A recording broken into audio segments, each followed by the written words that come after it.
Bonjour à toutes et à tous, ravi de vous retrouver pour un nouvel épisode de Chef, ravi de vous retrouver pour un épisode hors norme. Et vous me connaissez, je ne suis pas très superlatif, je ne vous dirai pas cela si vraiment l'histoire qui arrive n'était pas hors du commun. Vous allez entendre Yazid Hichemraen raconter tout son parcours. Alors comment le présenter sans trop dévoiler ce qui va suivre ? C'est un chef pâtissier, déjà. Pour découvrir ses créations, il faut pousser les portes d'un palace, le Royal Monceau, à Paris. Mais il va aussi ouvrir sa boutique au cœur de la capitale. Bon, on peut aussi les déguster à l'étranger et dans de nombreux pays. Il emploie plus de 100 personnes et, oui, il a écrit un livre et un film a été fait pour raconter son histoire. Je vous l'avais dit, c'est pas commun. Mais avant de voyager dans le monde entier en business class pour devenir celui qu'il est aujourd'hui, il a dû affronter des épreuves de vie monumentales. Mais juste pour vous dire, ici vous l'entendez souvent, les chefs racontent la dureté du métier et de son apprentissage. Eh bien dites-vous qu'il est aussi passé par là. Sauf qu'il a commencé alors qu'il était en foyer. Lors de ses premiers stages, il n'avait pas un sou. Et plus tard, pour assurer le jour ses premiers postes, la nuit, il dormait dehors. Au matin, il prenait sa douche sur la plage avant de rejoindre sa brigade dans un hôtel monégasque. Et dans ces conditions, il a même fini par décrocher le titre de champion du monde des desserts glacés. Et ça, c'est rien à côté de tout ce qu'il a traversé et qu'il va vous raconter. Je pourrais dire que son récit force le respect, mais en vrai, le parcours de Yazid Hichemraen ne se qualifie pas. Sa détermination, elle n'a aucun équivalent. Son envie de progresser, c'est pareil. En fait, toute son énergie, toute son ambition, elle est à la hauteur de tout ce qu'il a dû endurer. Et je n'ai jamais entendu pareille histoire. Bref, moi je m'appelle David Ordonneau et je suis un type extrêmement privilégié qui n'est pas eu à me battre comme lui, mais j'ai créé ce podcast pour qu'on entende tous des récits qui nous donnent à réfléchir, qui nous émeuvent et nous inspirent. Vous écoutez donc Chef et vous allez halluciner en écoutant cet homme condamné par le sort qui ne s'est pas contenté de s'en tirer, mais qui a marché vers les sommets. Vous ne croiriez pas cette histoire, pourtant elle est vraie. Voici l'histoire de Yazid Hichemraen.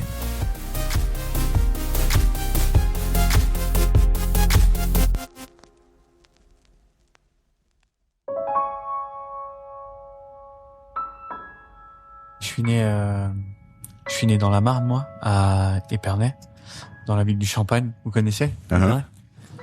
Et je suis né d'une je sais pas par où commencer parce que c'est long. Mais ma mère en fait, elle m'a mis au monde à Épernay, mais elle est d'origine marocaine. Et j'ai grandi en famille d'accueil chez Monsieur et Madame Binet Yves et Janine à Chouilly, dans une ville de moins de 3000 habitants, il me semble. C'est à 7 km d'Épernay. Et il se trouve que j'ai grandi en famille d'accueil parce que ma mère, elle pouvait pas s'occuper de nous, ma sœur et moi, et mon petit frère. Donc on était placés à l'aide sociale à l'enfance. Et j'ai commencé à faire des gâteaux, de la pâtisserie, parce que la famille d'accueil chez qui j'ai atterri, leurs enfants travaillaient à Leclerc et à Carrefour. Donc ils travaillent toujours à Leclerc et Carrefour. Alors j'ai grandi avec le goût populaire de la pâtisserie, la plus populaire du monde, celle des supermarchés. Ouais, exactement, ouais. Celle des 8 éclairs achetés plus 4 offertes, les poiriers avec de la poudre et de l'eau en plein mois d'août hors saison et les fraisiers plein mois de décembre. Mais c'est mes madeleines de Proust. Même encore aujourd'hui, quand je vais chez eux, je veux que mon gâteau d'anniversaire soit un gâteau de grande distribution parce que c'est le goût de mon enfance en fin de compte. Et on n'avait pas trop d'argent pour aller chez les grands pâtissiers comme Pierre Hermé ou La Durée. Et tout ça, c'est un paradoxe inouï avec ce que en fin de compte je fais aujourd'hui.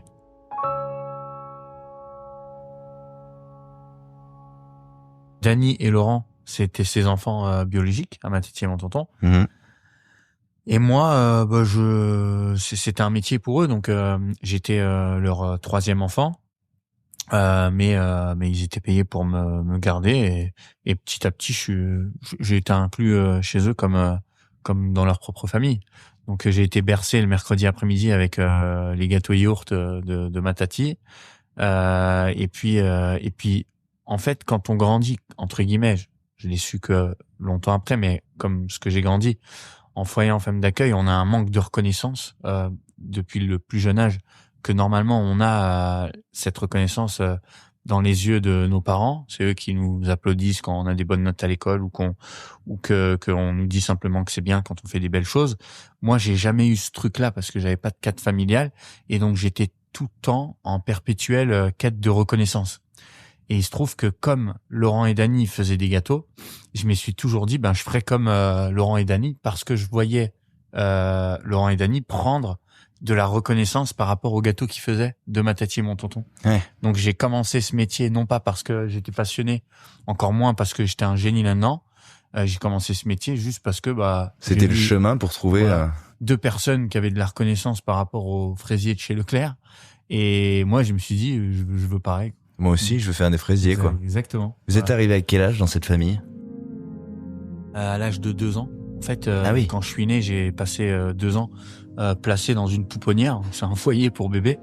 Et puis à l'âge de 2 ans et demi, je suis arrivé chez ma tati et mon tonton puisque ma mère, elle pouvait pas s'occuper de nous. Voilà. Vous avez d'autres questions? Non, mais j'imagine que quand on arrive à 2 ans, pour le coup, c'est la famille qui a été votre référence. Vous parlez de la quête de reconnaissance, mais... Ouais, bien sûr. C'est marrant parce que même si je suis arrivé il y a 2 ans, j'ai toujours des flashs. Ah oui. La première fois, c'est dingue. Je me rappelle de ma tati comme si c'était hier. Elle avait une grande robe à fleurs et elle était violette avec des grandes fleurs partout et j'ai monté directement. Je suis monté directement sur ses genoux. Et ça, on me l'a raconté que après, mais j'étais déjà très débrouillard à 2 ans. En fait, ils m'ont donné au premier repas un yaourt et au lieu d'ouvrir la languette, j'ai percé un trou dedans avec la fourchette et puis je l'ai bu comme un petit yop. C'est ce qu'on m'a raconté. J'ai eu de la chance parce que ma tati et mon tonton, c'est les personnes les plus humaines et les plus bonnes que je connaisse sur cette terre. Et d'ailleurs, avec le parcours que j'ai eu et la non-croyance en l'être humain, parce que quand on est comme ce que je suis né, déjà quand on voit sa mère se comporter comme elle se comportait, on a tendance à croire en personne et se demander ce qu'on fout là. Et ma tati et mon tonton, en fait, ils sont tellement occupés de moi d'une manière désintéressée, même s'ils étaient payés pour le faire, c'était leur travail, femme d'accueil. Ils m'ont tellement donné un amour sincère qu'ils m'ont appris que l'être humain pouvait être magnifique en fin de compte. Qu'il y avait aussi du bon, ouais. Exactement. Et j'ai eu beaucoup de chance de les rencontrer parce qu'il y a des jeunes qui ont grandi comme moi en foyer, en l'aide sociale à l'enfance et qui eux ont rien connu d'autre que les foyers et les éducateurs. Ouais. Et c'est beaucoup plus compliqué de se construire et de se demander ce qu'on fout là et de trouver un but à sa vie. Et en fin de compte, cette rencontre m'a sauvé la vie et a fait tout ce que je fais aujourd'hui. Parce que si je les avais pas rencontrés, déjà, j'aurais pas fait de pâtisserie. Je serais pas là, vous et moi, l'un en face de l'autre. Et au-delà de ça, peut-être que j'aurais fait plein de bêtises, peut-être que je serais mort, comme des gens que j'ai pu côtoyer, au foyer. Peut-être que, voilà, j'aurais été mené par la vie. Et cette rencontre, elle m'a changé ma vie.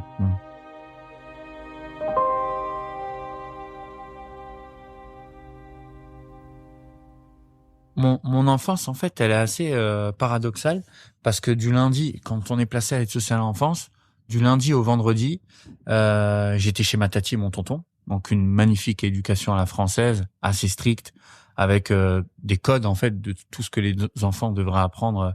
Pas les coudes sur la table quand on mange, on sort pas de table avant d'avoir fini son assiette, comment on finit sa bouche avant de parler, enfin la vraie éducation. Ouais, traditionnelle. Exactement, ouais. voilà. Et le vendredi soir, samedi, dimanche, je retournais chez ma mère parce qu'elle n'était pas considérée comme dangereuse pour nous. Et c'est important de garder un lien avec ses parents quand on est placé. Et il se trouve que du vendredi au samedi soir, je passais d'une éducation extra comme ça et normale au chaos complet avec ma mère et puis ses sœurs, ses cousines et tout ça. Ma mère, elle était alcoolique, droguée, elle se prostituait aussi. C'était son mode de vie. Et nous, on était un peu témoins de tout ça avec ma sœur qui avait 4 ans de plus que moi. Donc, je l'ai très rarement vue à jeun. J'ai dû la voir 5-6 fois dans toute ma vie à jeun et c'était souvent dans des centres quand elle était en désintox. Et il se trouve que le week-end, en fait, quand il y avait des choses dans le frigo, elle nous faisait à manger tant bien que mal. Et sinon, on allait le samedi, souvent, je me rappelle, on allait au secours populaire récupérer avec une carte que la mairie lui avait remis des yaourts, des paquets de chips, des pâtes et des steaks gratuits. Et puis je l'aidais à porter les sacs et en fait, il y avait plusieurs tons quand j'arrivais chez elle en début du mois. Quand j'avais de la chance que le week-end il tombait vers le 5-6, elle touchait un truc à la poste qui s'appelait à l'époque le RMI. Maintenant, ça s'appelle le RSA. C'était, je sais pas moi, 200, 300 € par mois. Et quand elle touchait ça, c'était super parce qu'elle allait faire les courses, des bonnes choses. Voilà, même si 80% c'était pour l'alcool, elle nous achetait toujours des Kinder, des choses comme ça. Et sinon, quand elle était trop, souvent le vendredi soir, on arrivait, ça allait parce que quand elle nous récupérait, elle devait pas être bourrée. Et le samedi, vers 16-17 heures, ça commençait à décliner. Ouais, à décliner. Et le dimanche, souvent, soit on rentrait voir les assistantes sociales par nos propres moyens, soit même pour manger. Moi, ça m'est arrivé de prendre des cordons bleus ou des steaks parce qu'ils étaient emballés dans des papiers plastiques et les mettre entre les rails des radiateurs, dans les vieux radiateurs, pour qu'ils décongèlent. Je mettais à fond. J'étais assez débrouillard. Quand j'étais petit, je les mettais à fond. À 8 et ça devait chauffer à, je sais pas moi, 40-50 degrés et ça faisait décongeler les cordons bleus. Bon, on les mangeait pas chaud, mais une fois qu'on enlevait le plastique froid, ça se mangeait. Voilà, le fromage il fondait légèrement et ça nous est arrivé plusieurs fois de nous alimenter comme ça. Et en fin de compte, ça m'a jamais trop choqué parce que j'étais jeune, je comprenais pas tout. Quand on l'accompagnait dans les bars faire sa prostitution au bar Le Progrès, par exemple, à Épernay, c'est un bar avec une devanture verte, ou à la Bodega, ça s'appelait, elle allait dans 2 bars. Il se trouve que, nous, par exemple, ma sœur, elle le vivait peut-être différemment, parce qu'elle avait 4 ans de plus que moi. Mais moi, quand j'avais 5 ans, il y avait un flipper sur la gauche en rentrant, les mecs qui venaient pour faire leur truc, on les appelait les tontons. Donc toute la journée, on attendait les tontons. Et puis la règle, c'est qu'ils nous payaient une assiette de frites et ils nous posaient 10-20 francs sur le flipper pour qu'on puisse jouer. Donc on les attendait avec impatience. On était un peu proxénètes de notre propre mère. C'était un peu bizarre l'ambiance. Mais sur le coup, je le vivais bien. J'étais trop jeune pour comprendre. Ouais, bien sûr. Je l'ai compris que très longtemps après. Et donc mon quotidien, il était là-dedans. Il était avec un amour certain et un cadre familial aimant apporté par ma tati et mon tonton. La débandade, la débauche et du grand n'importe quoi, mais aussi une certaine forme d'amour apportée par ma mère, parce que quelque part elle nous aimait, elle était juste en détresse. Comment du coup on comprend qu'il y a une sorte de semaine à double vitesse. Vous êtes un pied dans un environnement avec une tonalité, une ambiance, un pied dans l'autre. J'imagine que les charnières, elles sont compliquées quand vous devez revenir à une autre réalité. Vous devez un petit peu vous réguler. Vous avez mine de rien, même si vous dites vous n'avez pas compris tout à ce moment-là parce que vous étiez enfant et tout, mine de rien, il y a certainement des choses qui s'impriment. Et quand le dimanche soir ou le lundi, je sais pas comment ça se passait, vous rejoignez votre famille d'accueil, mine de rien, il y a certainement des choses qui se sont imprimées et vous êtes un peu dans un autre mood et ça doit être un peu compliqué quand même de jongler, quoi. Quand j'étais très jeune, pas forcément. Tout était un jeu, quoi. Et plus tard, vers 7-8 ans, j'ai commencé à comprendre un peu plus. Et puis des fois, quand elle était bourrée, pardon pour le terme, quand elle était alcoolisée, elle se comportait pas toujours bien. Donc, elle pouvait nous taper ou nous jeter des trucs dessus. Enfin, voilà. Elle essayait de nous foutre le feu avec ma sœur et tout ça. Et en fait, quand je me sentais rejeté, c'était beaucoup plus compliqué. Donc, c'est ma tati qui serait beaucoup plus enclin à parler de ça que moi, parce qu'elle en parle de temps en temps. Mais c'est vrai que quand je rentrais, j'étais dans un état mental, psychologique qui était voilà. Mais ma tati, elle était assez habile parce qu'elle le voyait direct. Et en fait, normalement, on se couchait à 20h30 après Notre Belle Famille ou La Nounou d'Enfer à la télé. Ah, La Nounou d'Enfer, on avait les mêmes. Exactement. Avec Fran. Voilà, ouais. Et Miss Babcock. Et en fait, elle me lisait des histoires un peu plus, elle me faisait veiller un peu plus tard le soir quand elle voyait que j'étais un petit peu pas trop bien. Pour réconforter un petit Exactement. peu. Ouais. Et elle me racontait ça, ma tati. En fait, quand j'étais petit, même jusqu'à mes 4 ans, j'avais donc un lit superposé dans la chambre à côté de eux. Et tous les matins pendant, je sais pas, 1 an et demi, 2 ans, elle m'a retrouvé par terre. En fait, je dormais par terre. J'arrivais pas à dormir dans le lit parce que chez ma mère on n'avait pas de lit. Je dormais sur le tapis et je me sentais mieux sur le tapis que au lit. Donc c'est ma tati qui m'a appris à dormir dans un lit quoi. Et tout ça, toute cette dualité, ce paradoxe, il fait aussi ce que je suis aujourd'hui parce que je le vis à une autre échelle et sincèrement avec le recul, si tout était à refaire, je changerais rien de la moindre seconde de la vie que j'ai vécue bizarrement. Ouais. Parce que il y a eu beaucoup de détresse et beaucoup de défauts et beaucoup d'incompréhension, d'extrême tristesse, de solitude et tout ce qui va avec, mais à côté de ça, j'ai vécu des trucs et j'ai eu des sensations qui étaient extraordinaires, que ce soit dans la connerie ou dans les plus belles choses. J'ai eu 10 vies quoi. Quand j'étais au foyer après parce que à l'âge de 9 ans, ma tati et mon tonton ils se sont mis en retraite. Ça reste un métier. Il a fallu que j'aille au foyer. Et là complètement un autre cadre. J'arrive donc de chez Monsieur et Madame Binet-Yves avec une belle éducation. Dans un foyer où, en fin de compte, le foyer Sainte-Chrétienne, ou à Épernay, en fin de compte, où tous les groupes sont mélangés. Moi, je suis arrivé là-bas vers 9-10 ans, mais j'étais mélangé avec des gosses de 17 ans et d'autres de 5 ans ou 6 ans ou 4 ans même. Il y avait des petits comme ça. On vivait pas tous ensemble, mais il y avait un couloir avec plein de groupes, le groupe des bleus, le groupe des jaunes, le groupe des verts.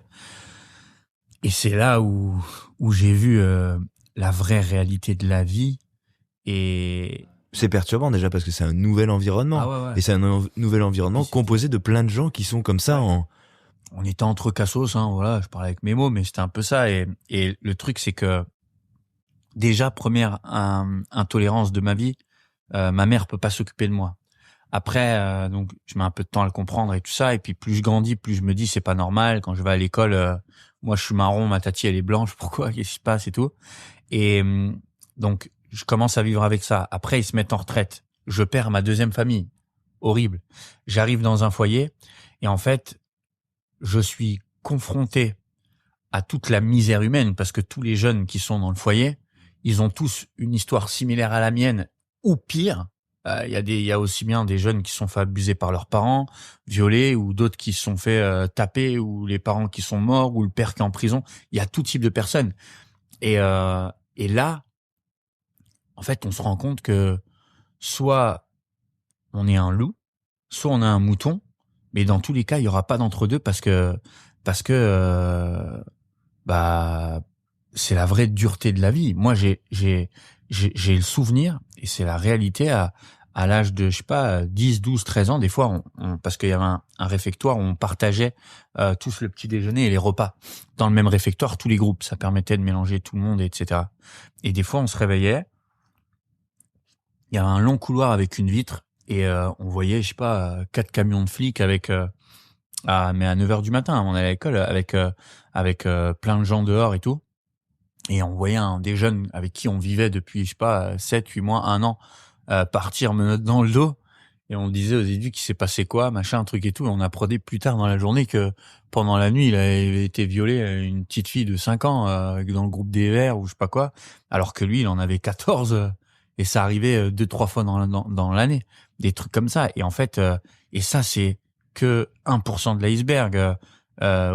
Au plus jeune, quand on est dans un truc comme ça, on apprend à côtoyer les stupes. Qu'est-ce que c'est que la cocaïne, que le shit, que l'herbe, que tout ce qui va avec. Et comme on est dans une espèce de hiérarchie de la vie, entre guillemets, qui fait que soit on est une victime, soit on fout le bordel, et ben, on a plus tendance à aller du côté de la turbulence et de la petite délinquance plutôt que d'essayer de trouver un but à sa vie. Et moi, la grande chance que j'ai eue, l'extrême chance que j'ai eue, c'est j'ai frôlé tout ce bordel parce que j'ai pas toujours été exemplaire et j'ai fait beaucoup de bêtises aussi, mais j'avais la pâtisserie avec un espèce de manque de confiance en moi depuis la naissance qui faisait que un manque de reconnaissance qui faisait que j'avais toujours dans un coin de ma tête, même rebelle au foyer et triste et rebelle contre la vie, je veux faire des gâteaux comme Laurent et Dany. Toujours.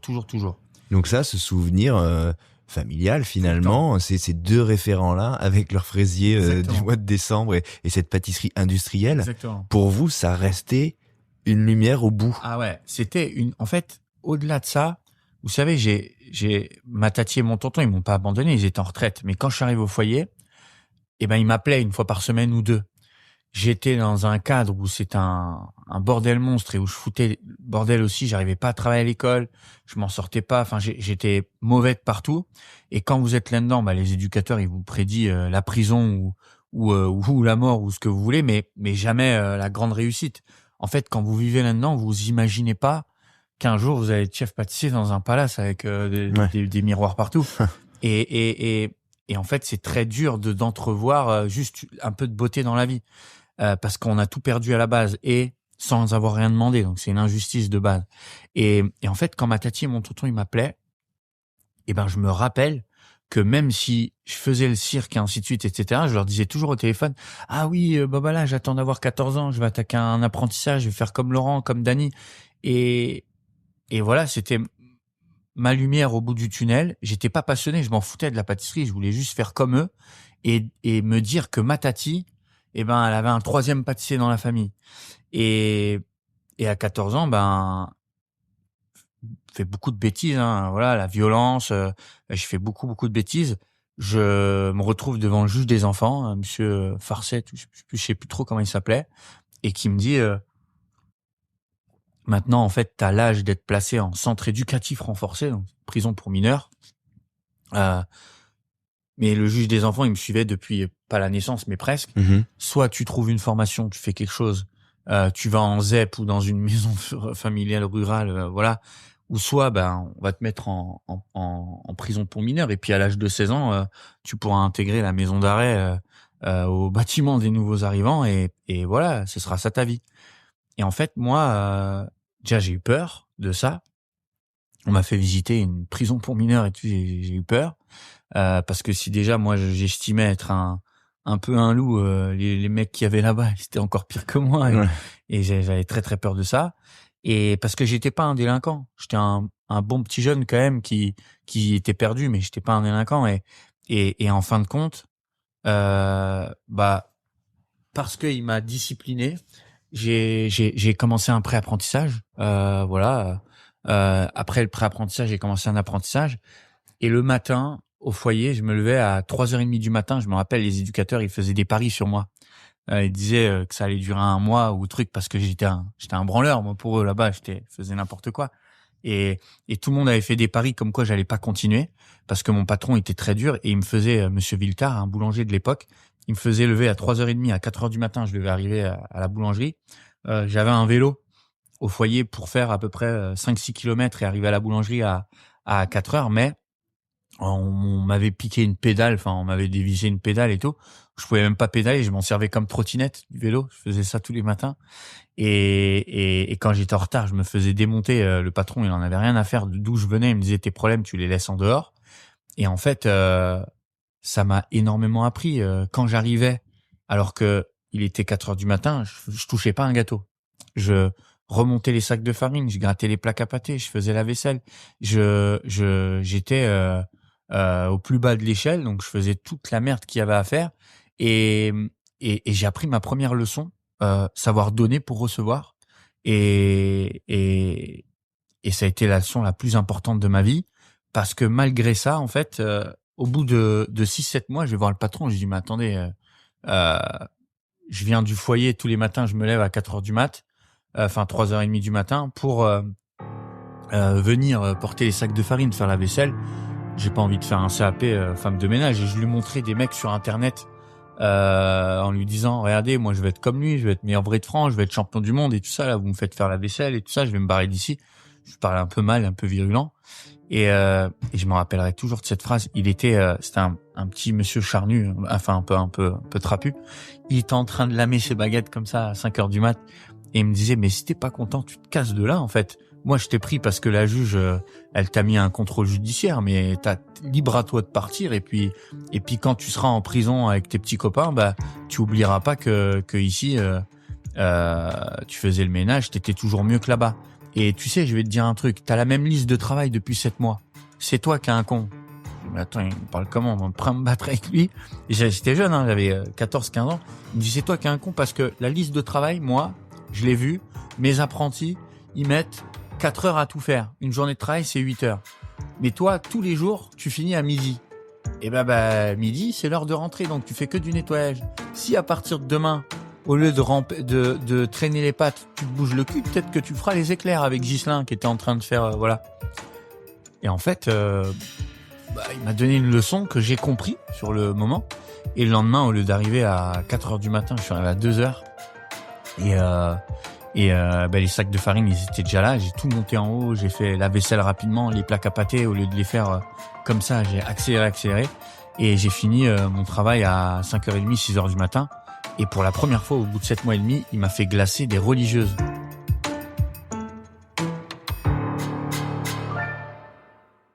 Et c'était une boulangerie de quartier de base. Donc, autant vous dire, les religieuses, c'était pas trop ça, mais il m'a fait glacer les religieuses au café. Fondant à 37 degrés, mais comme ça, j'en foutais partout. Mais j'ai été super heureux parce que pour la première fois de ma vie, à 15 ans, j'ai donné quelque chose à quelqu'un.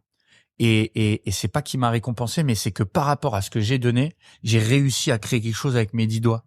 Et je suis devenu un peu boulimique de ça. Donc en fait, limite, après, s'il fallait arriver à 23h pour finir plus tôt et faire des gâteaux plus tôt, c'est ce que j'aurais fait.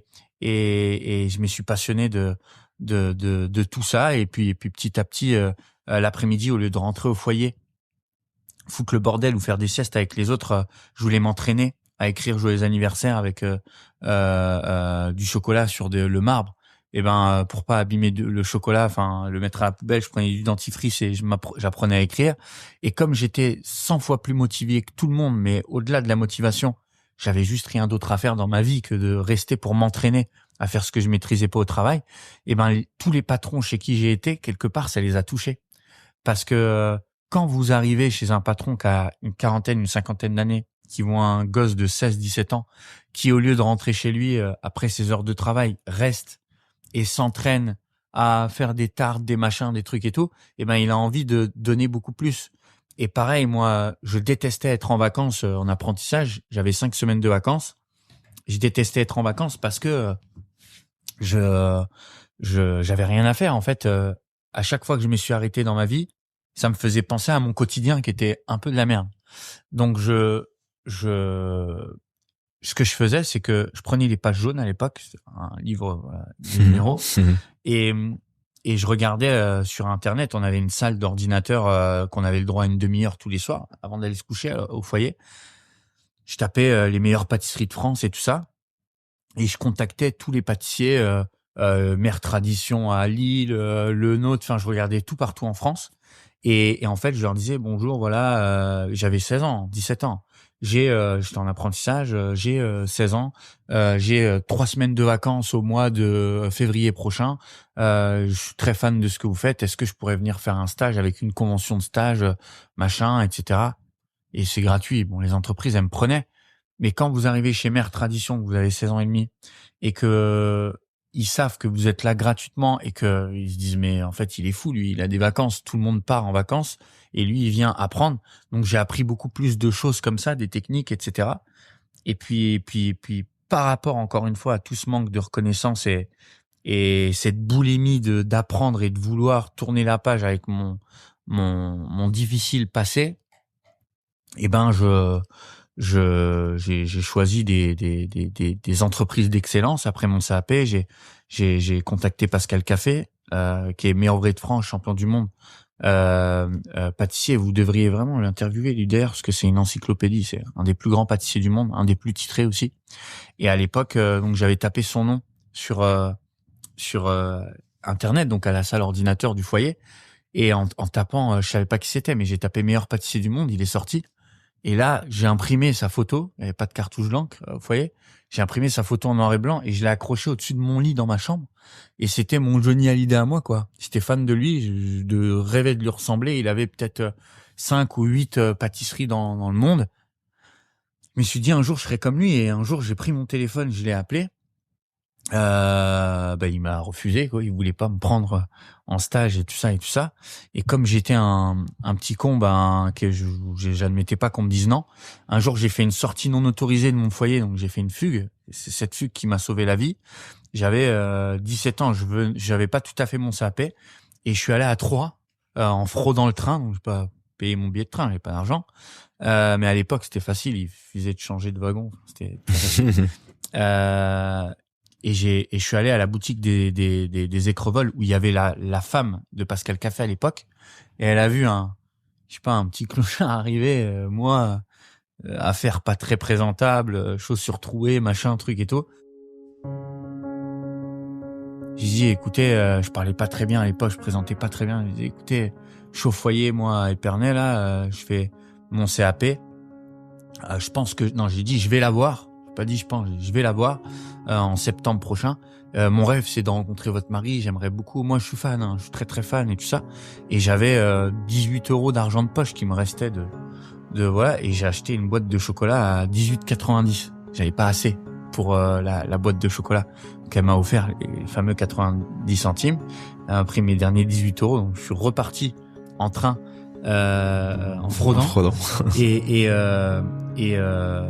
et c'était une sensation inoubliable. Et en fait, à un moment, un mec l'éducateur du foyer m'appelle, il me dit quelqu'un veut te parler. Très bien, il me donne le téléphone.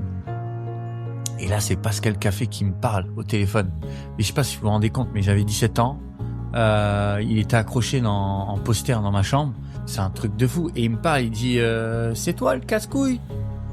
Je dis mais oui, c'est Yazid. Il dit ouais, on t'a dit non une fois, mais bon, ma femme, elle m'a dit de t'appeler. Voilà, en fait, c'est sa femme qui lui avait dit de m'appeler.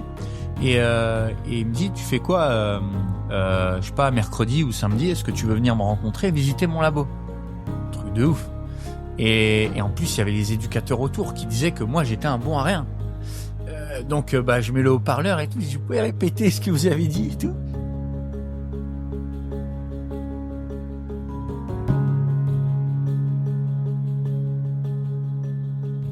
Et il me dit, ouais, viens visiter mon labo. Et il me dit, t'en es où dans tes études? Je dis, je vais avoir mon CAP bientôt. Moi, mon rêve, c'est de travailler avec vous. Je ferai même la plonge si vous voulez et tout ça. Et il me dit, bon, si t'as ton CAP, je te prends en attendant. Viens me voir la semaine prochaine et tout ça. Truc de fou. Donc là, je reprends le train, mais payé par le foyer. Voilà. et je prends ma fameuse boîte de chocolat. Je les avais tous mangés. Et en fait, il vient me chercher avec un scénic à lui-même. Truc de fou pour moi, truc de dingue. Il vient me chercher à l'aéroport et il me ramène dans ce laboratoire de 3000 mètres carrés et j'avais la boîte avec moi. Il m'a pas demandé pourquoi, mais j'avais la boîte avec moi, voilà. Et il me fait visiter et là j'ai une odeur de chocolat qui me suit depuis toute ma vie, qui est l'odeur de la chocolaterie de l'Opéra. C'est un fournisseur de chocolat dans le sud de la France, mais que c'est Pascal Café qui m'a initié à ce chocolat et il m'a sauvé la vie, ce mec, parce que j'aurais pu continuer un apprentissage dans un foyer, au foyer ou voilà, en boulangerie, un truc sans avoir énormément de gratifiance ou gratitude des gens. Et là, j'avais un des meilleurs pâtissiers de la planète qui a pris du temps pour moi. C'est la plus belle valeur, avec une humilité déconcertante, qui a passé au moins 2 heures à me faire visiter son laboratoire. Et là, je voyais, c'était le Real de Madrid pour moi, des pièces en chocolat, des sculptures, des trucs et tout ça. Et à la fin, il m'a ramené à la gare. Et je lui ai tendu la boîte. Et il me dit, mais c'est quoi la boîte? J'ai dit, est-ce que vous pouvez me la signer? Et il m'a signé un autographe. Et cette boîte, elle est toujours chez moi, chez ma tati. Et en fait, il m'a changé la vie parce que quand je suis rentré au foyer, je voyais plus rien pareil. J'essayais de faire beaucoup moins de conneries, être beaucoup moins turbulent parce que je me sentais vraiment quelqu'un. En fait, du jour au lendemain, tout le regard des éducateurs qui me prenaient pour un bon à rien, il a changé parce que ils se disaient putain, voilà, il va peut-être aller tout ça. Et il me gratifiait. Il disait, ah mais vous savez, Yazid, machin, il va peut-être aller chez un grand pâtissier à la rentrée et tout et tout. J'ai eu mon CAP. Il m'a pris. Et là, j'ai commencé à rêver et ma vie, elle a été changée parce que on m'a parlé d'Angelo Musa, un très grand pâtissier aussi de l'époque, mais ouvrier de France 2007, champion du monde 2003, 2000 je crois, enfin je sais plus. Il a fait énormément de choses et un très grand homme, très gentil. Et en fait, de chez Pascal Café, la plongeuse, donc Adélaïde, me donne le numéro d'Angelo qui était à la pâtisserie des rêves à Paris. Au poste recherche et développement de Philippe Conticini à l'époque rue du Bac. Il y avait le Real de Madrid de la pâtisserie, Julien Alvarez, le chef de la durée, il y avait Luc Balavoine, enfin il y avait la pâtisserie des rêves à ce moment-là, c'est hyper novateur. Exactement. On réinvente les choses, on réinvente la forme. Exactement. Et Philippe Conticini, c'est le poste Hermé, pardon. Il popularise Exactement. une créativité en fait.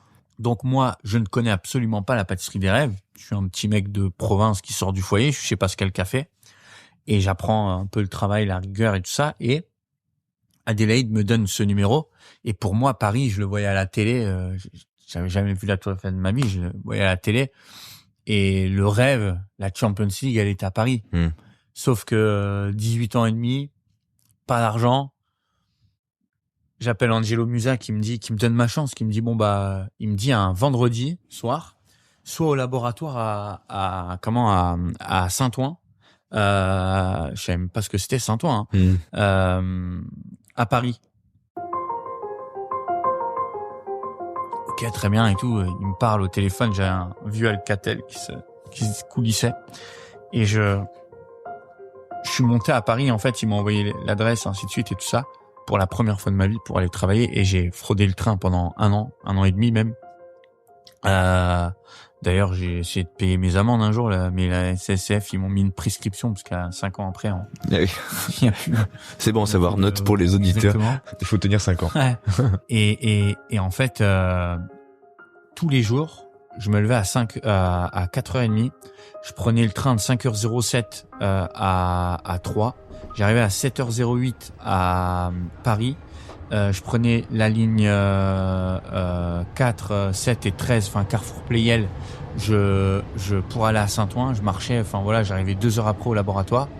Et pendant un an, j'ai travaillé à la pâtisserie des rêves comme ça. Et pareil qu'à ma première boulangerie, je faisais rien à la pâtisserie des rêves. Je faisais la vanille, j'épluchais les pommes. Quand j'avais fini les pommes, je nettoyais. Après, je faisais les oranges, les trucs. Mais pour moi, juste d'être là, c'était un rêve. Forcément, je ratais le train presque tout le temps. Donc, je dormais soit à la gare, soit je restais dans la ligne 13. Je faisais que des allers-retours. Et puis, à 2h30, quand ça fermait, je faisais des tours dans Paris. Et à 4h, je retournais au laboratoire. Mais quand j'avais vécu ça, je pouvais pas vivre beaucoup plus dur. Donc après, j'ai continué comme ça. De la pâtisserie des rêves, je suis descendu à Monaco. Pareil, à l'arrache comme ça, avec mon solde de compte à 907 €. Je me suis payé 2 semaines d'hôtel. Après, j'ai vécu dehors, dans la rue, parce que j'avais pas de parents. Je pouvais pas me porter garant. Donc, je dormais au début dans les parcs. Trop de moustiques. Donc, j'allais à la plage de Galets à Nice. Et avec le vent, pas de moustiques. Et j'avais mes affaires aux consignes de la gare avant qu'il y ait le plan DigiPirate. Et pas d'argent, rien. J'allais voler des tartelettes Bonne Maman chez Monoprix à la place Masséna, à Nice.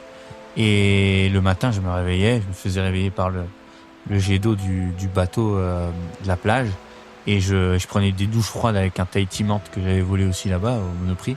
Et j'allais travailler à Monaco en train.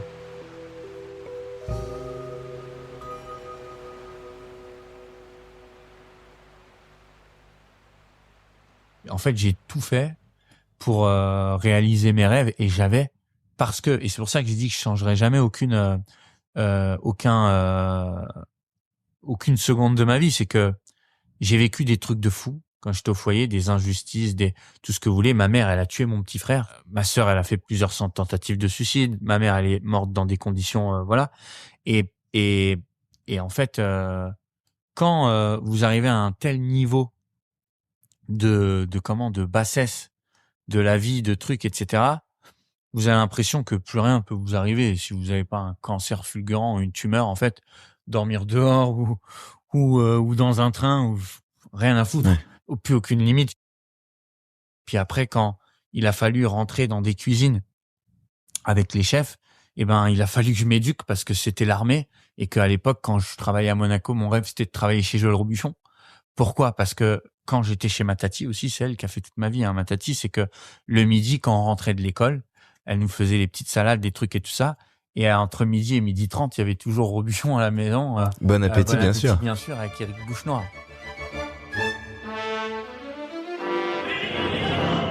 C'est un truc de fou. J'étais encore avec Éric hier chez Robuchon à Étoile. Enfin, c'est n'importe quoi. Et j'ai dormi dehors à Nice, parce qu'à Monaco, flic en 2 minutes, pour travailler chez Robuchon.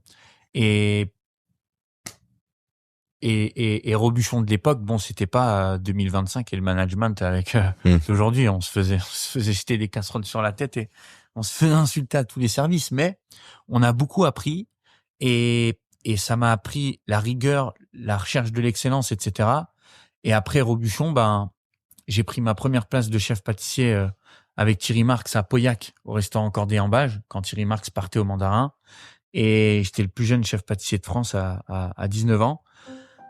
Et là, je me suis, parce que j'avais besoin de plus penser. En fait, je voulais vraiment être occupé tout le temps. Et je me suis mis dans les concours. Donc, j'ai fait la Coupe de France de chocolaterie, t'es 3e, à seulement 19 ans. J'ai fait le trophée Pascal Café. Je me suis inscrit au Charles Proust. J'ai fait tous les concours possibles et imaginables que j'ai pas gagnés dans leur globalité, mais où j'ai beaucoup appris techniquement et dans le travail et la remise en question. Et après, j'ai fait la Coupe du Monde de pâtisserie glace. Je me suis sélectionné au Salon du Chocolat parmi peut-être une 50aine de personnes qui avaient tous 30, 40, 50 ans, mais moi j'en avais 21.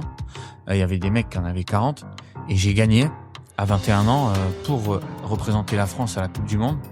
Et on a gagné la Coupe du Monde, donc j'ai gagné à seulement 22 ans cette fameuse Coupe du Monde. Et c'est là où la vraie difficulté, elle a commencé pour moi en réalité, parce que tout le reste, c'était facile à côté de ce que j'ai vécu après la Coupe du Monde. C'est ça qui est fou. Je me suis battu pour faire ce concours en me disant ça va me faire tourner la page avec ma vie d'avant. Et puis, si je suis champion du monde, je vais choisir partout. Je manquerai jamais de travail, donc je manquerai jamais d'argent et je dormirai plus jamais dans la rue.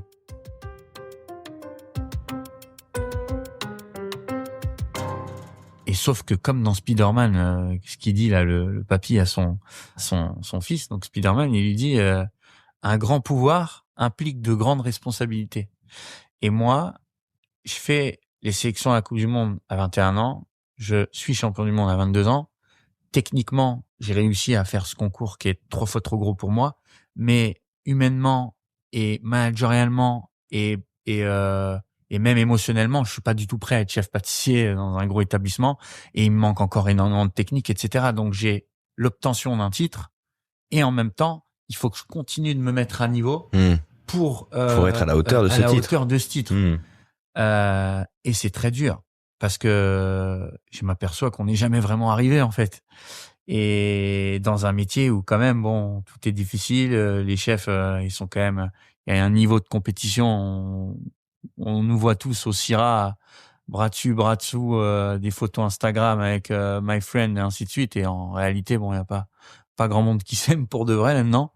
Et du coup, c'est difficile de faire avec ça au début parce que. Et puis on se parle d'une époque où la pâtisserie n'est pas ce qu'elle est non plus. Exactement. Et où exister à cette époque-là à côté d'un chef cuisinier. Ouais. C'est même pas d'actualité. En tout cas, dans les palaces, dans les restaurants, on parle pas à ce moment-là des chefs pâtissiers. Michalak a beaucoup démocratisé ça. Oui, mais il est resté longtemps un peu le seul à être considéré comme ça. Exactement. Et au-delà de ça, quand vous avez 22 ans et que vous êtes champion du monde, on vous invite pas dans les salons, vous êtes pas jury aux autres Coupes du Monde, alors que les autres de mon équipe, ils ont tous été jurys parce qu'ils avaient 35 ou 40 ans. Et donc, encore des injustices, des trucs où je me dis mais pourquoi pas moi? Mais en fait c'est normal parce que les organisations des Coupes du Monde, ils pouvaient pas m'inviter moi parce que j'étais trop jeune et il fallait que je prouve toujours en étant champion du monde. Et j'ai fait la rencontre déterminante qui fait ce que je fais aujourd'hui à la tête de mon jeune groupe. Bernard Blacher, PDG des boulangeries Marie Blacher.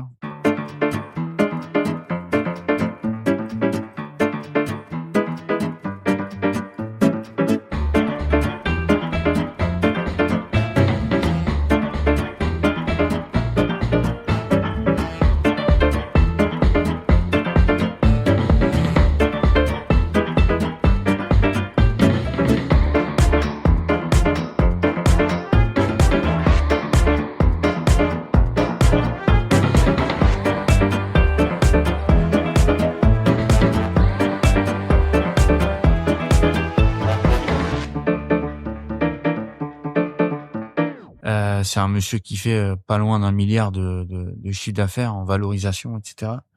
Et lui, c'est un Ardéchois qui est très très très très simple. Il s'est enrichi avec les fruits et légumes. Il était longtemps un des fournisseurs des magasins Dia, Carrefour en France, donc il s'est enrichi avec ça.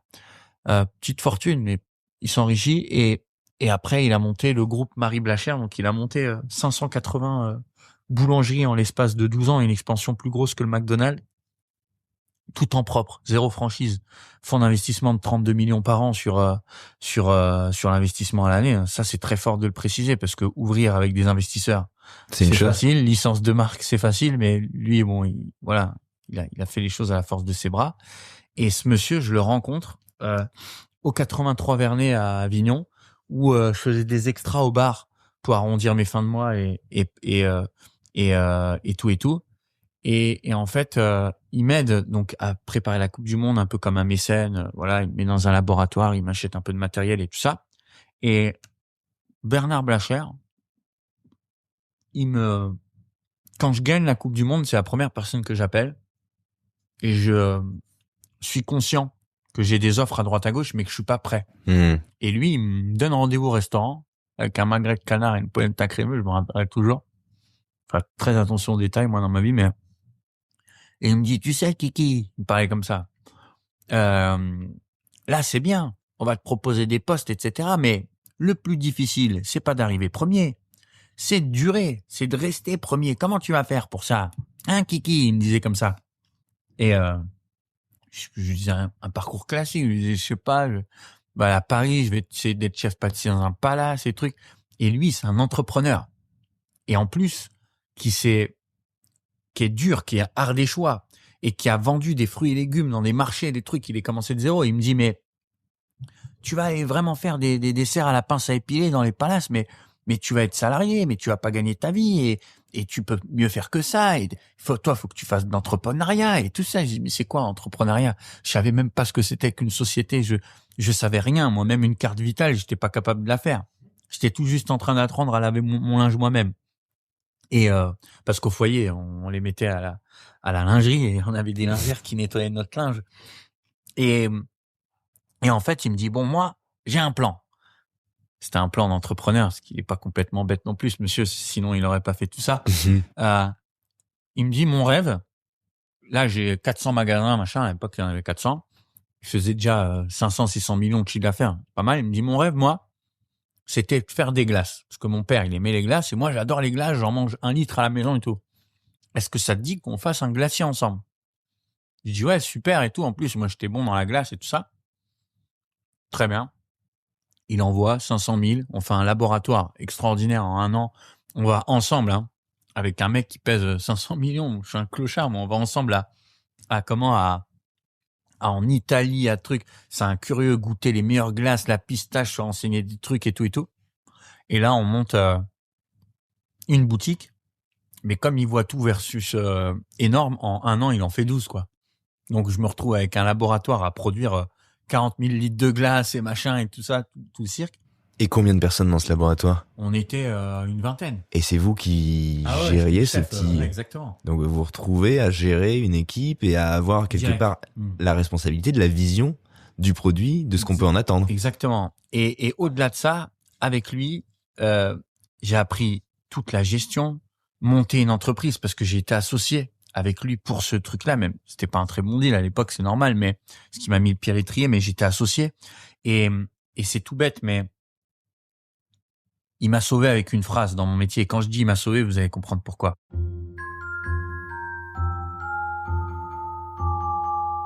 Un jour, parce qu'il était tout content de me dire ouais, je travaille avec un champion du monde, machin, truc et tout. Un jour, il me commande un gâteau pour sa femme.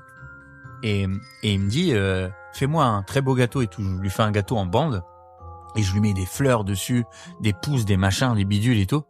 Et il me dit il est beau ton gâteau, Kiki. Mais ça coûte combien tes fleurs là? Je dis je sais pas, je vais regarder et tout. Je le rappelle le lendemain. Je dis la fleur elle est à 40 centimes. Il me dit t'en as mis combien là sur ton truc? Je regarde la photo. Je dis j'en ai mis 12 sur le gâteau. J'en ai mis 12. T'as remarqué qu'ils ont tous mis sur le côté de l'assiette tes fleurs là? Il m'a dit. Tiens, ouais, ils ont pas mangé, mais c'est dommage, c'est comestible. Il me dit, voilà, t'as mis 3,50 € de fleurs dans un gâteau.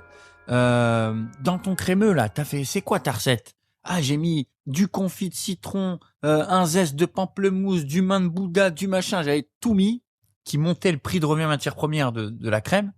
Et qui, au final, les gens normaux, même les plus riches, ils comprennent pas qu'il y ait 75 zestes dans une crème. Ouais.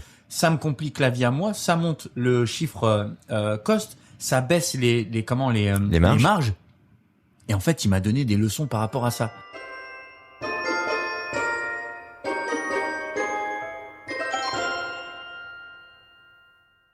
Et il m'a appris, ce monsieur, non pas à faire des gâteaux, mais à compter, à optimiser, à valoriser une entreprise par la manière dont on produit et surtout au début, j'ai été très critiqué pour ça parce que ceux qui me connaissent dans le travail, dans le business, ils savent que moi, je suis chef pâtissier, mais je fais attention aux chiffres avant tout. Et quand je me lance dans une affaire, je veux qu'il y ait un retour non seulement sur énergie, mais aussi sur une valorisation de potentiel chiffre d'affaires. Et en fait, c'est tout Bernard Blacher qui m'a appris ça parce que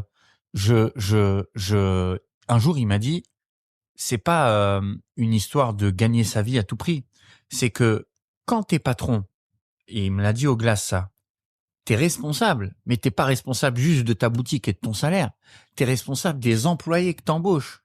Si tu fais le con là, à mettre 56 fleurs sur chaque gâteau que tu vas pas vendre et que si tu les vends pas le soir, t'es obligé de les foutre à la poubelle, c'est de l'argent que tu pourras pas donner à tes salariés. Et ça, tout un tas de conneries mis bout à bout en fin d'année, tu vas faire comme plein de tes confrères pâtissiers, tu vas couler ou tu vas être obligé d'avoir un investisseur. Enfin, il me parlait comme ça à l'époque.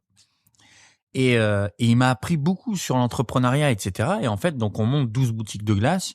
Ça fait, 3-4 millions de chiffres d'affaires. Pour de la glace, c'est pas mal.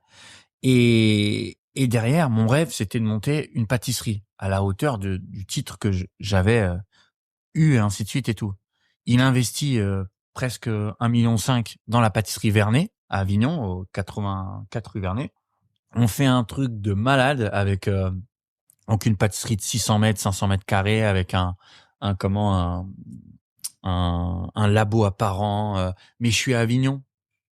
Et moi, je viens de tellement loin que si vous me donnez l'ongle, je veux le bras et que je suis jamais satisfait de ce que j'ai parce que je veux tout. J'ai toujours tout voulu. Et au-delà de ça, j'ai toujours dit souvent que j'étais condamné à faire de grandes choses. Et quand je parle de condamnation, ça prend tout son sens quand on me connaît un peu plus, c'est que j'ai jamais travaillé ni pour l'argent, c'est bizarre, ni pour le projet en lui-même. J'ai toujours travaillé parce que j'avais tellement un mal-être dans ma vie qu'il y avait que le travail qui me permettait de pas penser. Ouais. C'était ma On sent que c'est la bulle. Ouais, voilà. Bien sûr. C'était ma psychologie à moi. Et dès que je m'enfermais dans un truc un peu trop facile ou que j'avais tout simplement clôturé, il fallait que je passe à autre chose. Et donc, on monte la pâtisserie Vernet, ça fonctionne plutôt bien. On fait 1,8 million la première année pour une pâtisserie pas mal. Et lui, et je l'aime beaucoup, on s'est vu là en décembre et tout ça, je reste son plus grand fan, c'est mon plus grand mentor. Il veut faire du business et de l'argent à tout prix, mais dans le mass market, pas le luxe. Et en fait, quand on ouvre la pâtisserie Vernet, donc il m'apprend les rudiments d'une entreprise, mais il veut faire 2 gâteaux achetés, le 3e offert, et les gâteaux qu'on passe 30 000 ans à faire, il veut les vendre 2,80. Enfin, il veut faire une boulangerie-pâtisserie qui machin, et puis il commence à me dire... Il veut que ça débite, il veut du volume. Voilà, à Lyon, à Bordeaux, à Lille, à machin, il commence à me ramener à Lyon un truc, à me faire visiter des locales de 1000 mètres carrés. Il voulait faire des McDo de la pâtisserie. Ouais. Je me retrouvais pas là-dedans. Et puis surtout, j'étais jeune, j'avais de l'ego, je voulais faire des belles choses, voilà. Et donc j'avais un siège confortable. À l'époque, j'étais associé dans la boîte à hauteur de 25-30%. J'ai gagné 5-6 000 par mois. J'avais 23 ans. Donc c'était pas mal. Alors c'était pas mal, mais on peut pas le dire comme ça. Il y a quand même une charnière qu'on n'a pas évoquée. On est passé du moment où effectivement c'est votre bulle, c'est votre refuge, le travail vous aide à affronter une condition hors norme de difficulté. Vous faites ça malgré tout dans des conditions de vie extrêmement difficiles. Vous dormez dehors, vous allez travailler la journée, c'est n'importe quoi. Là, en quelques années, vous êtes champion du monde, vous êtes associé, vous gagnez un salaire que 80% des Français encore aujourd'hui ne gagnent pas, et vous êtes associé.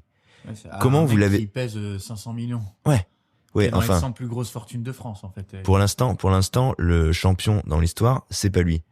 Parce que lui, il a besoin de vous, en l'occurrence. Et c'est vous le champion du monde. Et en l'occurrence, l'histoire va le prouver aussi. Mais bon, on va y venir. Comment ça s'opère, la charnière? À un moment, vous allez trouver un lit. À un moment, vous allez avoir un loyer. À un moment, vous allez avoir un appart. Comment vous allez vivre ce changement? En tout cas, ce retour à une forme d'indépendance, ce retour, je sais pas, parce que vous l'avez. La connaissance de l'indépendance. En fait, c'est un truc quand même. Il a été aussi champion à sa manière. Il m'a beaucoup aidé parce que, par exemple, j'ai atterri à Avignon parce que j'étais avec une copine, je vivais chez elle, sans payer le loyer, la pauvre, pas d'argent. Et quand je le rencontre, en gros, je me séparais avec ma copine. Et Bernard Blacher, il m'a mis dans un de ses appartements. Il avait beaucoup de foncier dans Avignon, et donc il m'a mis dans son appartement. C'était un avantage en nature dans le deal, dans le package, dans le deal.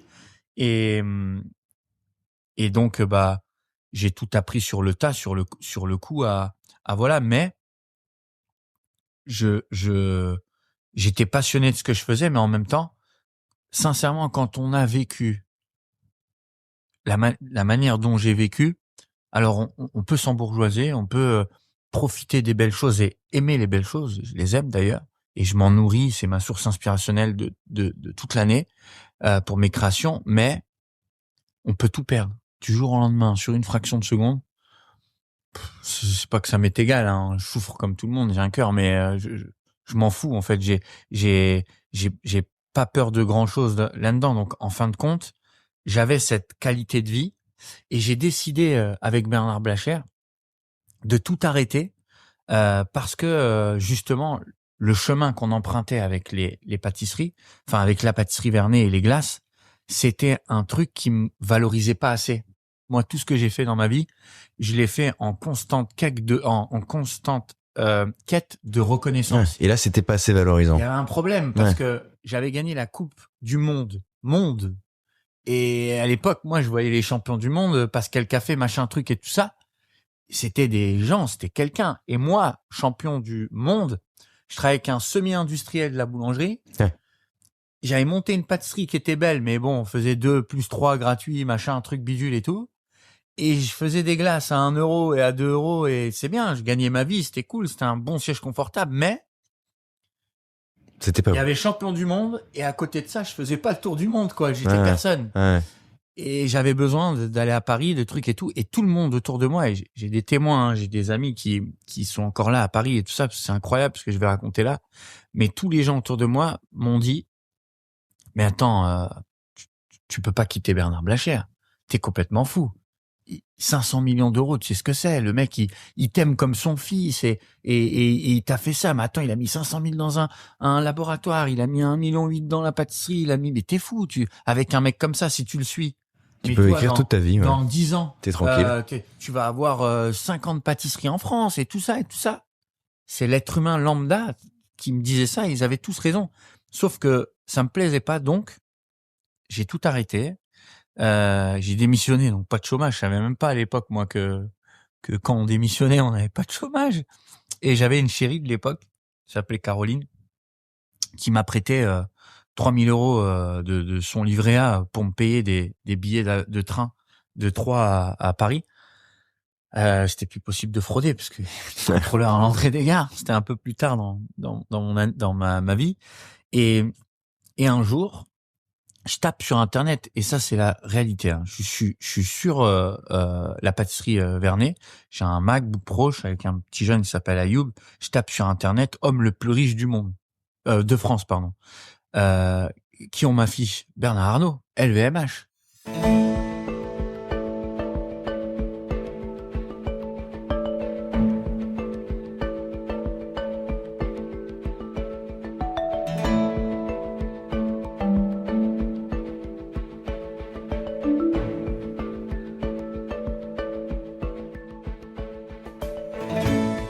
C'était à l'époque où il venait de créer la fondation Vuitton avec Franck Derry, le designer. Et donc, j'ai décidé, avec l'argent que mon ex-copine m'avait prêté, d'investir 500 € sur les 3000. Pour moi, c'était énorme à l'époque, dans des moules en silicone et dans des transferts, etc. Et je créais une bûche de Noël avec des voiles en chocolat en lévitation qui ressemblaient à la fondation Louis Vuitton, qui est au Bois de Boulogne à Paris. Ouais. Et qu'est-ce que je fais, moi? La technique Pascal Café. Je prends une boîte en alu et en polystyrène blanc, pardon. Et c'était super drôle parce qu'en plus je l'ai récupéré chez un poissonnier. Elle sentait le poisson, c'était n'importe quoi, juste pour vous raconter la scène. Et je prends mon train donc d'Avignon à Paris, 2h40 de train. Avec votre création dans la boîte en polystyrène. Exactement. Et je vais quand je dis à tout le monde à Avignon, je vais ramener ma bûche à Bernard Arnault. Personne me croit, ils me disent tous, mais qu'est-ce qu'il raconte, lui? Qu'est-ce qu'il dit? Qu'est-ce qu'il nous raconte comme connerie? Je vais au 22 avenue Montaigne. Bien entendu, je tombe sur un gros gorille de la sécurité qui me laisse pas monter. Il appelle des gens, la fille qui descend et trucs et bidules. Mais j'ai une dégaine enfin, ça va pas, quoi. Je suis pas dans le mood parisien. Et vous arrivez en disant, je veux voir Bernard Arnault? Ouais. Et puis avec une caisse blanche qui sent le poisson. Au 22 avenue Montaigne, en face du Plaza, il se dit, et je suis arrivé comme à la boulangerie, je dis, excusez-moi, je viens voir monsieur Arnault. Et quand vous allez voir Bernard Arnault, c'est comme si vous allez voir le président, enfin, c'est pareil. Et puis surtout, il est peut-être même pas là, enfin. Exactement, mais moi, je savais pas. Ouais. J'ai tapé ça sur Internet, pour moi, il était au bureau, c'était marqué le siège social au 22 Montaigne, et terminé. Et en fait, on m'a pris pour un fou. On m'a dit de m'en aller, quoi, très gentiment, voilà, très poliment. Et je suis revenu le mercredi d'après. Et encore. Et puis, après, j'ai réussi à monter en haut à l'accueil et je laissais des gâteaux à la réception, qui, je pense, n'ont jamais vu, le fameux monsieur Arnault. Le destinataire, ouais. Voilà. Et en fait, un jour, je poste la bûche Louis Vuitton sur Instagram en mettant, hommage Louis Vuitton, machin, tout ça. Et truc de fou, quoi. Le fils de Bernard Arnault, Alexandre Arnault, voit la bûche sur Instagram. J'ai encore les messages, c'est marrant. Et il m'écrit un message et tout, il me dit félicitations pour votre travail et tout ça. C'est super ce que vous faites et tout. Voilà. Je dis vraiment merci. Bravo aussi, ce qui venait d'être le PDG de Rimowa à l'époque, pour ce que vous faites, et vos valises, elles sont super et tout ça et tout ça. Très humble, très gentil, très choquant. C'est quand même le fils de première fortune de France et tout ça, d'une élégance incroyable. Et je lui dis, j'aimerais bien vous faire goûter à l'époque. Et moi, je le prends pour un mec, voilà, lambda. Je dis, si vous voulez venir un jour à Avignon ou je sais pas où, je vous la ferai goûter. Je m'imaginais déjà faire goûter dans un bar, j'en sais rien. Voilà, c'était à l'arrache. Et il me renvoie un message, mais normal. Il me dit, mais chez nous, on fête Noël le 18 décembre, on fête un peu avant. Si vous voulez venir à la maison, déposer votre bûche de Noël, ça me ferait plaisir de la faire découvrir à mon père. Dinguerie, enfin, c'est du bon n'importe quoi. Je dis, oui, pas de problème et tout ça. Et alors là, en fait, il me le dit ça pendant 2 mois, je dors plus, je fais les bûches de Noël 48 heures à l'avance, machin, truc bidule et tout. Je vais devant chez eux, dans un hôtel particulier, dont je dirais pas l'adresse, mais c'est sécurisé comme le Pentagone. Là-bas, il y a 3 vannes avec des gens de la sécurité, etc. Et je me rappelle, je suis venu avec une voiture en roulant tout doucement et j'avais les décors de ma bûche, écoutez bien, les décors de ma bûche dans une boîte polystyrène et les bûches dans une autre boîte polystyrène à 4 degrés.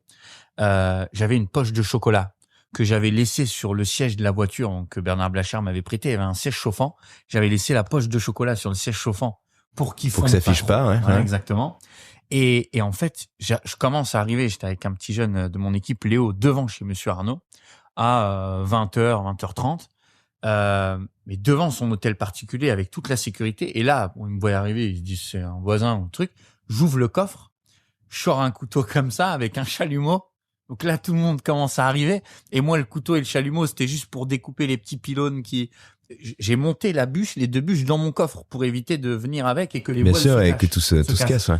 Et en fait, ils viennent, qu'est-ce que vous faites, machin, truc et tout ça.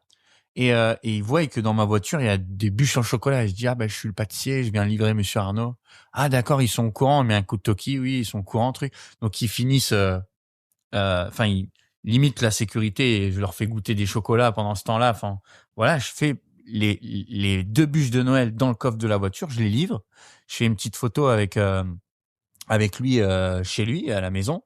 Et puis avec Bernard Arnault, avec Alexandre Arnault. D'accord. Ouais. Et puis dans la foulée, Alexandre Arnault m'envoie une photo de son père qui prend en photo ma bûche. Donc c'était vraiment à la maison en famille et tout. Et voilà, ça s'est fait comme ça. Et de fil en aiguille, en fait, parce que j'avais posté ça sur les réseaux et que la bûche, elle était, j'avais même pas posté ma relation avec le fils Arnaud, hein, rien du tout. Voilà, ça c'était vraiment à titre gracieux. Je leur ai offert la bûche et tout ça et tout ça. Il m'a mis en contact avec la fondation Louis Vuitton, Alexandre. J'ai fait un goûter avec les équipes de la fondation Louis Vuitton et sa fameuse bûche. Et ce fameux goûter, je l'ai mis sur les réseaux sociaux.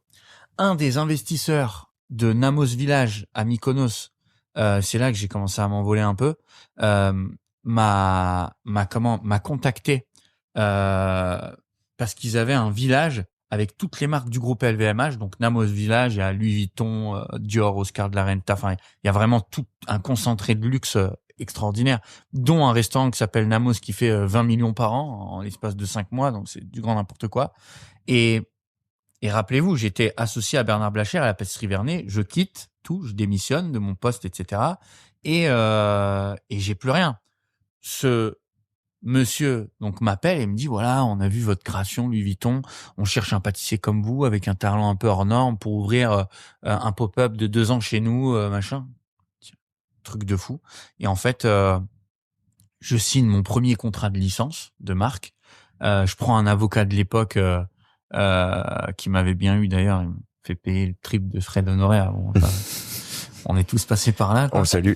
Et en fait, je signe un premier contrat. Moi, le plus gros salaire que j'avais gagné, c'était peut-être 6 000 € avec les primes de Noël.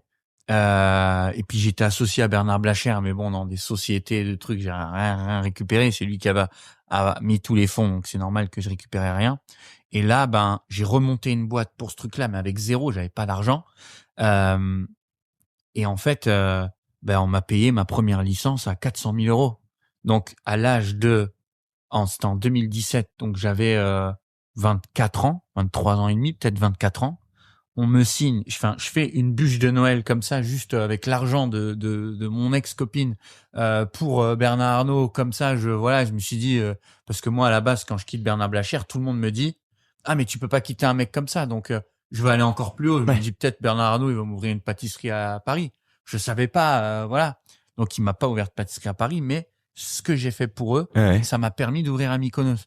Et quand vous donnez à quelqu'un qui a jamais rien eu un chèque de 400 000 € d'un coup, c'était un virement, ma banquière, elle m'appelle, elle se demande s'il n'y a pas une erreur, etc. J'avais plus de découvertes qu'autre chose, moi, normalement. J'ai, à partir de ce moment-là, c'est marrant parce que quand j'ai commencé à toucher ce premier virement, pendant 6 mois, j'ai même pas osé y toucher, en fin de compte. J'ai même pas osé y toucher.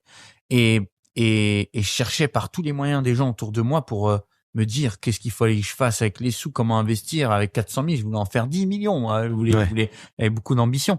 Et en fait, je me suis concentré sur cette saison. Ça a fonctionné du feu de Dieu. Donc vous êtes parti là-bas. Vous avez tout mis en place là-bas. Exactement. Je suis resté 7 mois. Il m'avait mis un appartement de fonction, etc. Et ce qui s'est passé, c'est que comme Bernard Blacher, il avait cette carte business.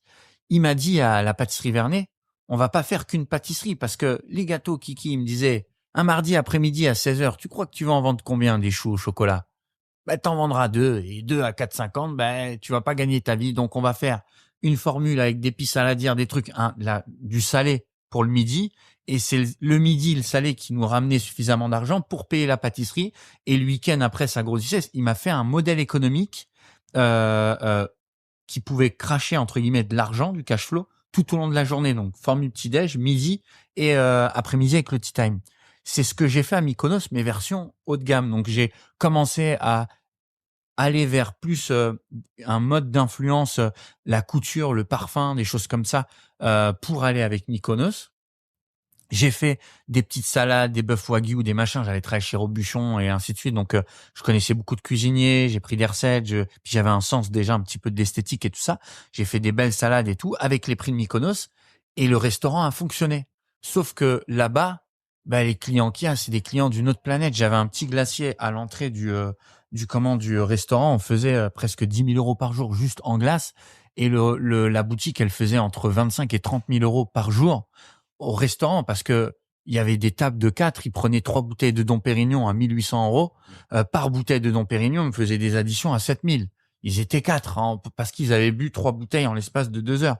Et en fait, paradoxe extraordinaire, parce que quand j'ouvre cette fameuse boutique, un documentaire d'ailleurs qui était sorti, sur ma tête, je me retrouve du mec d'Avignon, sans rien ni personne, qui sortait du foyer à moitié débraillé, machin, à Mykonos, Gigi Hadid, Kate Moss, Bella Hadid, De Niro qui viennent manger chez moi. Enfin, j'ai des vidéos avec eux, ils boivent des jus, des trucs et tout, c'était n'importe quoi.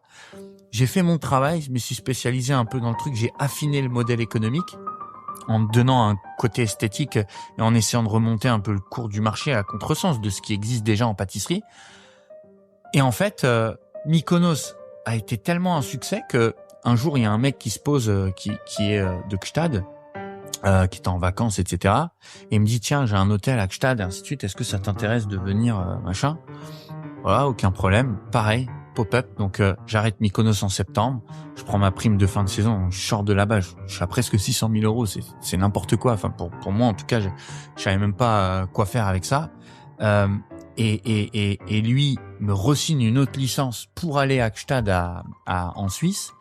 Et là, je sais pas, vie de footballeur, quoi. Le mec, il m'envoyait des jets privés du Bourget pour aller en Suisse, et des hélicoptères pour monter à Gstad. J'avais une équipe de 10-15 pâtissiers et encore un laboratoire extraordinaire. En fait, de Gstad, j'ai eu l'opportunité d'ouvrir au Qatar. J'ai ouvert 2 boutiques au Qatar. Du Qatar, j'ai eu l'opportunité d'ouvrir un petit pop-up à comment ça s'appelle, à Shanghai, dans le mall Plaza 66, sur 6 mois, avec un investisseur pareil que j'ai rencontré à Gstad. Ensuite, j'ai ouvert à Bahreïn. De Bahreïn, j'ai ouvert à Courchevel 1850.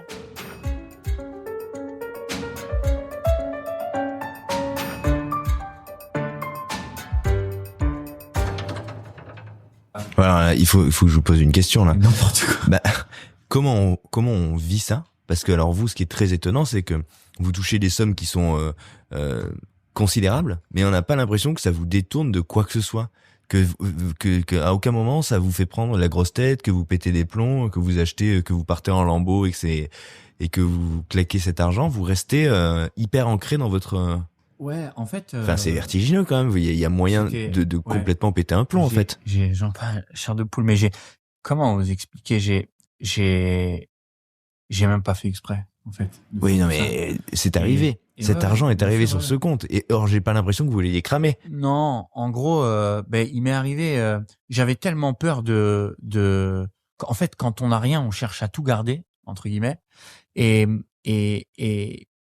en gros, pendant que je monte une boutique. Je voulais être un petit Bernard Blacher, donc je monte une boutique à Paris qui s'appelait E-Time. J'avais 2 boutiques, une au 55 rue des Archives et une vers Colincourt à Montmartre. Et bon, comme j'étais avec Bernard Blacher et qu'il avait fait 12 boutiques en 1 an, moi j'avais, je sais pas, 700, 800 000 balles sur un compte. La banque me propose un crédit, bien entendu, je dis non, très grosse erreur. Et là, je commence à prendre 2 locaux, payer 150 000 de fonds de commerce, des loyers, des machins, des trucs, des bidules et tout. Et j'ouvre E-Time. Donc, modèle économique, cookie, Pokéball, jus, tout ce qui fonctionnait à l'époque. Je me prends pour un grand businessman. On fait quand même un petit peu de chiffre d'affaires sur les 6-5 premiers mois. C'était super. Et je me disais, je fais la pâtisserie de luxe à l'étranger, ce qui me rémunérait, etc. Mais j'investis dans la pierre et dans mes emplacements pour ne pas mettre tous mes œufs dans le même panier parce que ces contrats de licence peuvent s'arrêter du jour au lendemain. Et donc, j'ai investi tous mes sous là-dedans. J'ai investi 500 000 de base et puis après, 7 mois après l'ouverture, le président Macron qui nous annonce, moi je revenais du Qatar en plus, voilà, je suis à la salle de sport et il Nous nous sommes annonce en que guerre. le Covid, il va falloir tout arrêter. Et sur le coup, en fait, il y a eu un tampon où pendant 1 an, on payait les loyers, l'URSSAF, le machin, le truc et tout ça. Après, il y a eu les aides, mais pas de prêt PGE pour moi parce que j'avais pas de bilan. J'étais à 7 mois d'activité. Pas de prêt de l'époque, donc c'était pas la banque qui avait pris les risques, c'était tout moi. Parce que moi, j'avais tout mon calcul dans la tête, je voulais mettre mes sous et trucs, etc., etc. Et là, horrible. Parce qu'en fait, même 800 000 euros, ça a fondu comme neige au soleil. Et je vous parle de ça, c'était à 4 ans et demi. Ouais. Pendant le Covid. Donc, en gros, ils m'ont tout pris. Je me suis retrouvé de plus 823 000. J'ai les captures d'écran là, sur mon compte. C'était marrant quand vous avez ça capturé. Et puis après, je me suis retrouvé à moins 70 000 à la banque, qui me prêtait des sous, qui me faisait des facilités de paiement, des trucs, etc. Et plus rien. Donc, dépôt de bilan pour les boutiques. J'ai fait un peu le pirate, j'ai récupéré le matériel, j'ai vendu des frigos que j'avais payé 4 000 euros, je les ai vendus à 200 euros, 300 euros pour avoir un peu de liquide, parce que j'étais interdit bancaire, donc fallait bien que j'essaie de manger des trucs et tout. Je passais de tout à rien. Mais j'étais pas plus traumatisé ça, parce que je revenais à mon état normal, en fait. Ouais. Et sauf que moi, je suis une éponge et je me sers de tout pour continuer de grandir et j'ai fait des erreurs. J'ai mal capitalisé sur la manière où j'ai monté mon entreprise. J'avais 800 000 euros. J'aurais dû mettre 100 ou 150 000 d'import et puis lever 1 million avec ça et puis mettre le reste en caution personnelle, etc. Et ben, j'ai fait l'erreur. Après le Covid, j'ai fait d'autres collaborations avec Monoprix où j'ai vendu 400 000 tablettes de chocolat avec Orlinski. On a fait une collaboration avec Monoprix. Ça m'a fait gagner très bien ma vie. Et puis derrière, après, j'ai re-signé des boutiques. Donc à Jeddah, à Bahreïn, j'ai réouvert mes 2 boutiques du Qatar. J'ai ouvert à Courchevel. Et puis aujourd'hui, en l'espace de 6 ans, 7 ans hors Covid, j'ai fait 46 pays. Là, je travaille à Dubaï, je travaille à Singapour, je travaille en Allemagne, je travaille en Belgique, je travaille un peu partout. Je sais pas comment je fais parce qu'à chaque fois, ça m'arrive. Là, par exemple, j'ai une demande par mail avant-hier pour la Chine. Je connais même pas ces gens-là, ils ont entendu parler de moi via un truc ou un bidule, mais ce qui fait que je pense, avec le recul, ce qui fait que j'ai réussi à m'exporter comme ça et en même temps à être détesté, parce que c'est pas le même modèle économique que beaucoup d'autres chefs et je ne communique pas pareil non plus sur mes réseaux sociaux et donc je passe souvent pour quelqu'un de trop bling bling sur le cadre des chefs. Trop business. Certainement, voilà, parce qu'en fait, dès l'âge de 20 ans, j'ai pas été avec des chefs. J'ai eu cette sensibilité de Robuchon, un peu à l'école Ducasse, machin, où j'ai beaucoup de respect pour tout ça. Mais j'ai été tout de suite mis dans le bain des entrepreneurs. Et en fait, on m'a appris, entre guillemets, comment faire en sorte de, valoriser un contrat, sur quoi communiquer. Aujourd'hui, c'est bête, mais il y a des centaines de personnes, dans ma profession, qui peuvent me critiquer parce que je communique sur mon lifestyle autant que sur la pâtisserie, mais on est dans un monde d'influence. On est dans un monde de conneries où le moindre guignol, qui fait du cerceau devant sa caméra et qui a des followers, il peut avoir des contrats pubs avec Hublot ou je sais pas trop qui. Et ça, pourquoi? Parce qu'on est dans un monde où maintenant Instagram, c'est le nombre de likes et de vues qui compte. Mais quand vous postez que des gâteaux, ça fonctionne pour certaines personnes. Et quand vous avez un lifestyle comme ce que j'ai avec les pays où je communique sur le fait que en réalité, c'est pas si facile que ça tout le temps. Et quand j'arrive, par exemple, là, c'est un peu hors norme. Cette semaine, en 1 semaine et demie, j'ai fait Bahreïn, Qatar, Dubaï. Je suis arrivé hier à 6 heures du matin dans 48 heures, je repars à Tokyo, je me tape 14 heures d'avion. Après, je prends un train de 3 heures, je pars à Toyama. De Toyama, je fais Osaka. Et en fait, tout ça, quand je le mets sur les réseaux, et les gens, ils me prennent pour un fou, un ovni, parce qu'ils se disent, mais attends, il dort quand? Et c'est ça en tout cas, ça, c'est la recette gagnante qui fonctionne pour moi. Et c'est tout bête, mais quand, par exemple, on me dit, ah oui, mais là, tu vois, tu devrais pas montrer ça ou ça, par rapport à des cadres de vie comme, on m'envoie des avions, des fois, privés ou des choses comme ça. Beaucoup devraient, me disent, ouais, c'est mieux d'être tabou là-dessus, etc. Mais c'est tout bête. Quand je poste une photo dans un avion privé ou à la première d'un gros porteur pour aller à l'autre bout du monde et que le mois d'après, je suis en face d'un CIO au Qatar, à Dubaï ou aux États-Unis, eh ben, croyez-moi que parce qu'il a vu ça, le contrat, il a pris 25%. Parce qu'à un pâtissier lambda, on va peut-être lui dire, bon, c'est OK, ça va, c'est OK. Mais quand vous êtes en face d'un CIO qui se dit peut-être que bon bah ça va pas aller parce que déjà il sait un peu le prix du billet d'avion, du truc, etc. Et ben il vous propose pas les mêmes sommes. Je sais pas comment vous expliquer. Ouais, mais parce que vous vous placez vous-même à un certain rang et vous vous valorisez entre guillemets à tous les sens du terme avant même cette rencontre-là. Mais du coup, ça m'amène à une question. Et vous y avez en partie répondu là, mais je me demandais, tous ces gens-là qui vous demandent, ils cherchent quoi et ils voient quoi en vous? En fait, là par exemple, j'étais avec mes investisseurs de Dubaï là qui ça fait 3 ans que je travaille avec eux, qui renouvellent le contrat et ainsi de suite et tout ça. Et qu'est-ce qu'ils viennent chercher? Je pense que je sais pas, sincèrement, je pense que mes créations, juste pour parler de mes créations 2 secondes, elles sont. Ah ben on va surtout parler des créations maintenant entendu. parce que. Eh bien sûr, mais mes créations en fait, moi je suis un très grand passionné de mode, d'art et de parfumerie et d'expérience client en général. Et quand je fais une création, il y a jamais rien qui est laissé au hasard. Par exemple, le rouge du cœur de Saint-Valentin que j'ai fait pour le restaurant où je travaille à Dubaï, et ben c'est le rouge E440 d'un certain rouge à lèvres de chez Saint-Laurent. Il y a toute une histoire autour. Ici, la tarte à la fraise qu'on va vendre au Barlon, elle est à l'amande, à l'hibiscus et à la fraise. Il me vient de l'inspiration d'un parfum de chez Guerlain qui vient qui s'appelle le rouge chéri. J'ai certains plissés noirs sur certains gâteaux qui me viennent d'une inspiration du dernier défilé des robes d'Azedine Alaya et des imprimés bleu, azur, etc. qui me viennent du dernier défilé de Dior.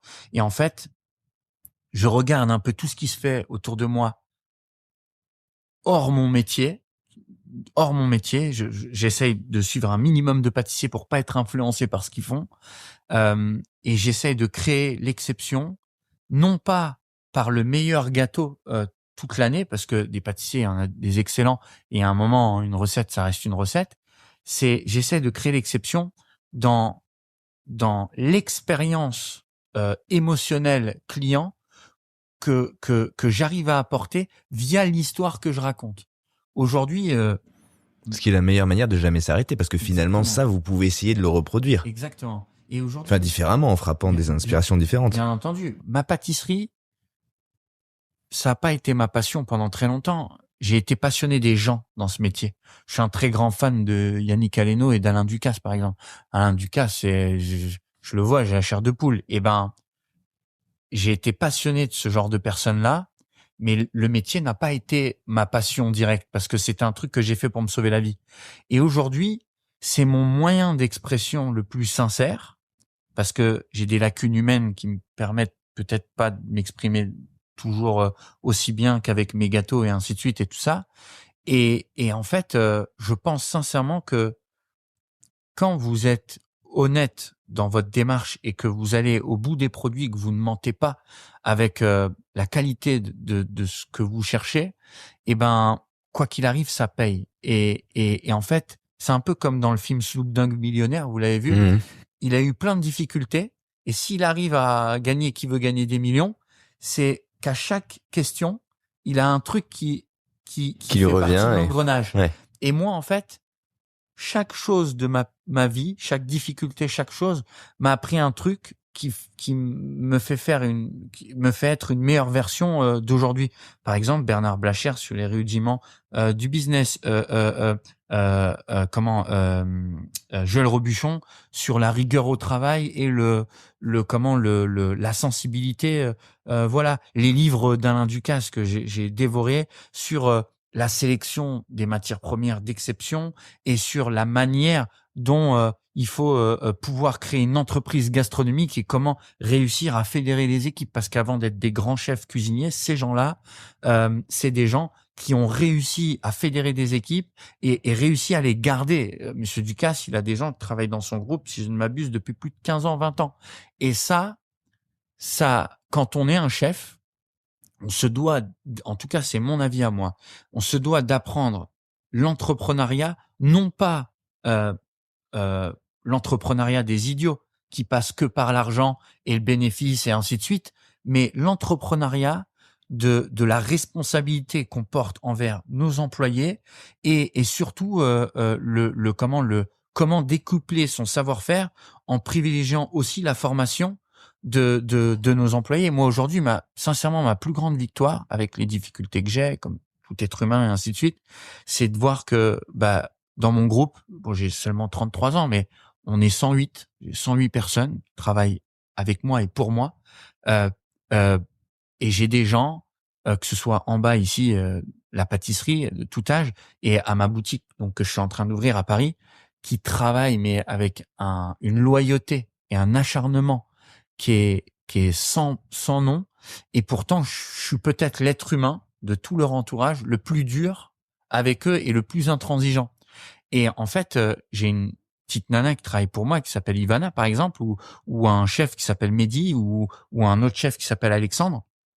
C'est des gens, je prends jamais aucune pincette pour leur dire les choses et je suis très dur avec eux, mais je suis tellement sincère, tellement bienveillant dans ma démarche, même dans la dureté, en toute humilité, que ces 3 personnes-là, mais j'en ai plus de 20 dans mon groupe, si je les appelle un mardi soir à 3h30 du matin pour un mal personnel ou professionnel, ou qu'il faut aller à la guerre parce que j'ai un nouveau contrat qui arrive, ils sont là.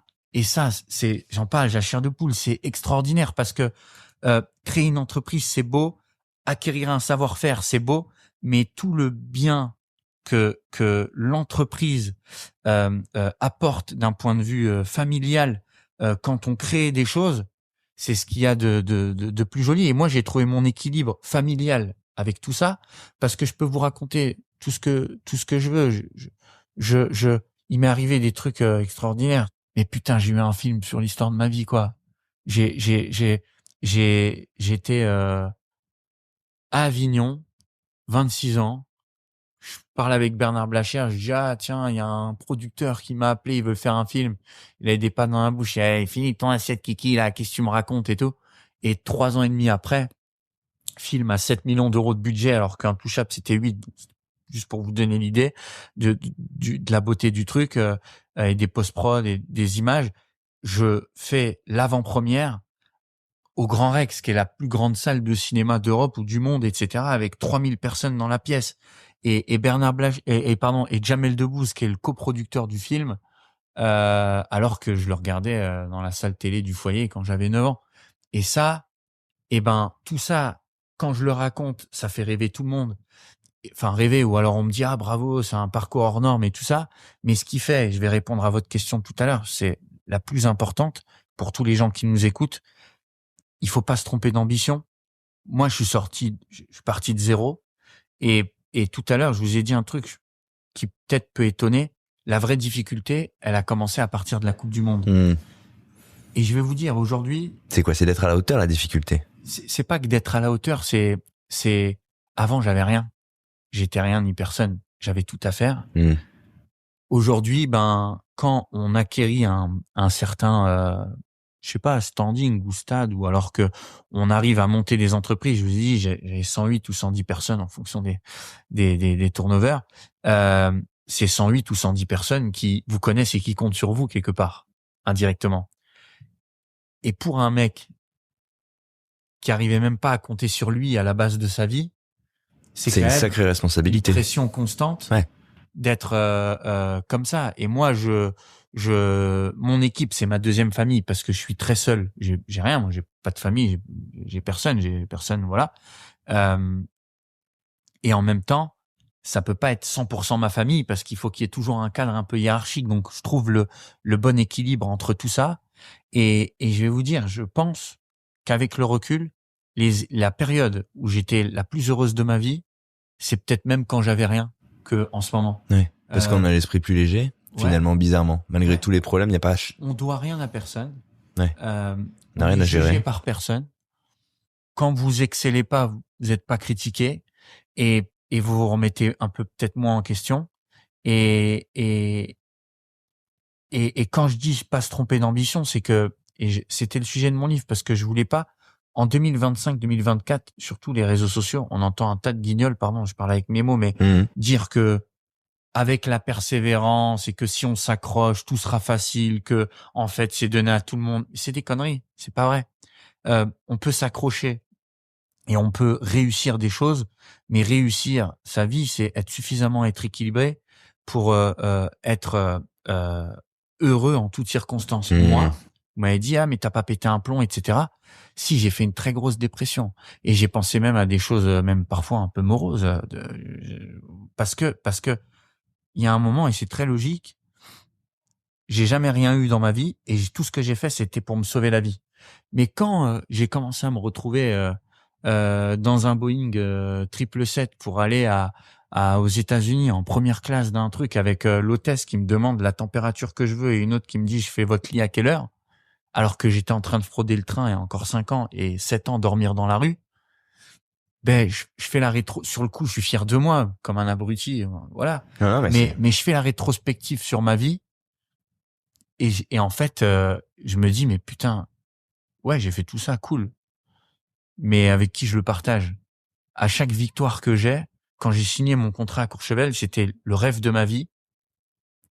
J'ai mis 4 mois à aller signer le contrat alors que pendant 1 an, on a fait des échanges de mails d'avocats pour négocier les licences de marque, les trucs et tout ça. Ça m'a fait stimuler, ça m'a rêvé, puncher, clac, il renvoie un mail, passer par la fenêtre, truc, on va lui monter, truc.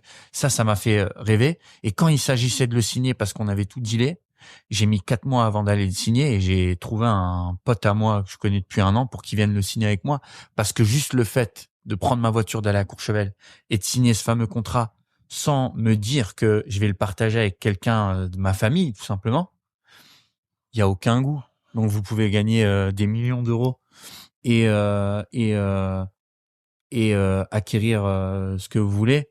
Bon, quand vous avez acheté 5 montres, 3 voitures et voyagé dans 2 jets, à la fin des fins, les poissons chers, vous les avez mangés, c'est pas ce qui rend heureux. Votre famille d'accueil, elle est toujours présente dans votre vie? Elle est présente. Ils ont 82 et 79 ans, mais elle est présente et en même temps pas forcément présente parce que c'est des gens qui ont été à Chouilly toute leur vie, qui sont à des années-lumière. C'est l'ancien temps d'imaginer même ce que je vis. Je les aide, et puis je vais les voir très souvent. C'est vraiment ma seule accroche en fait. C'est ma seule bouée dans la vie.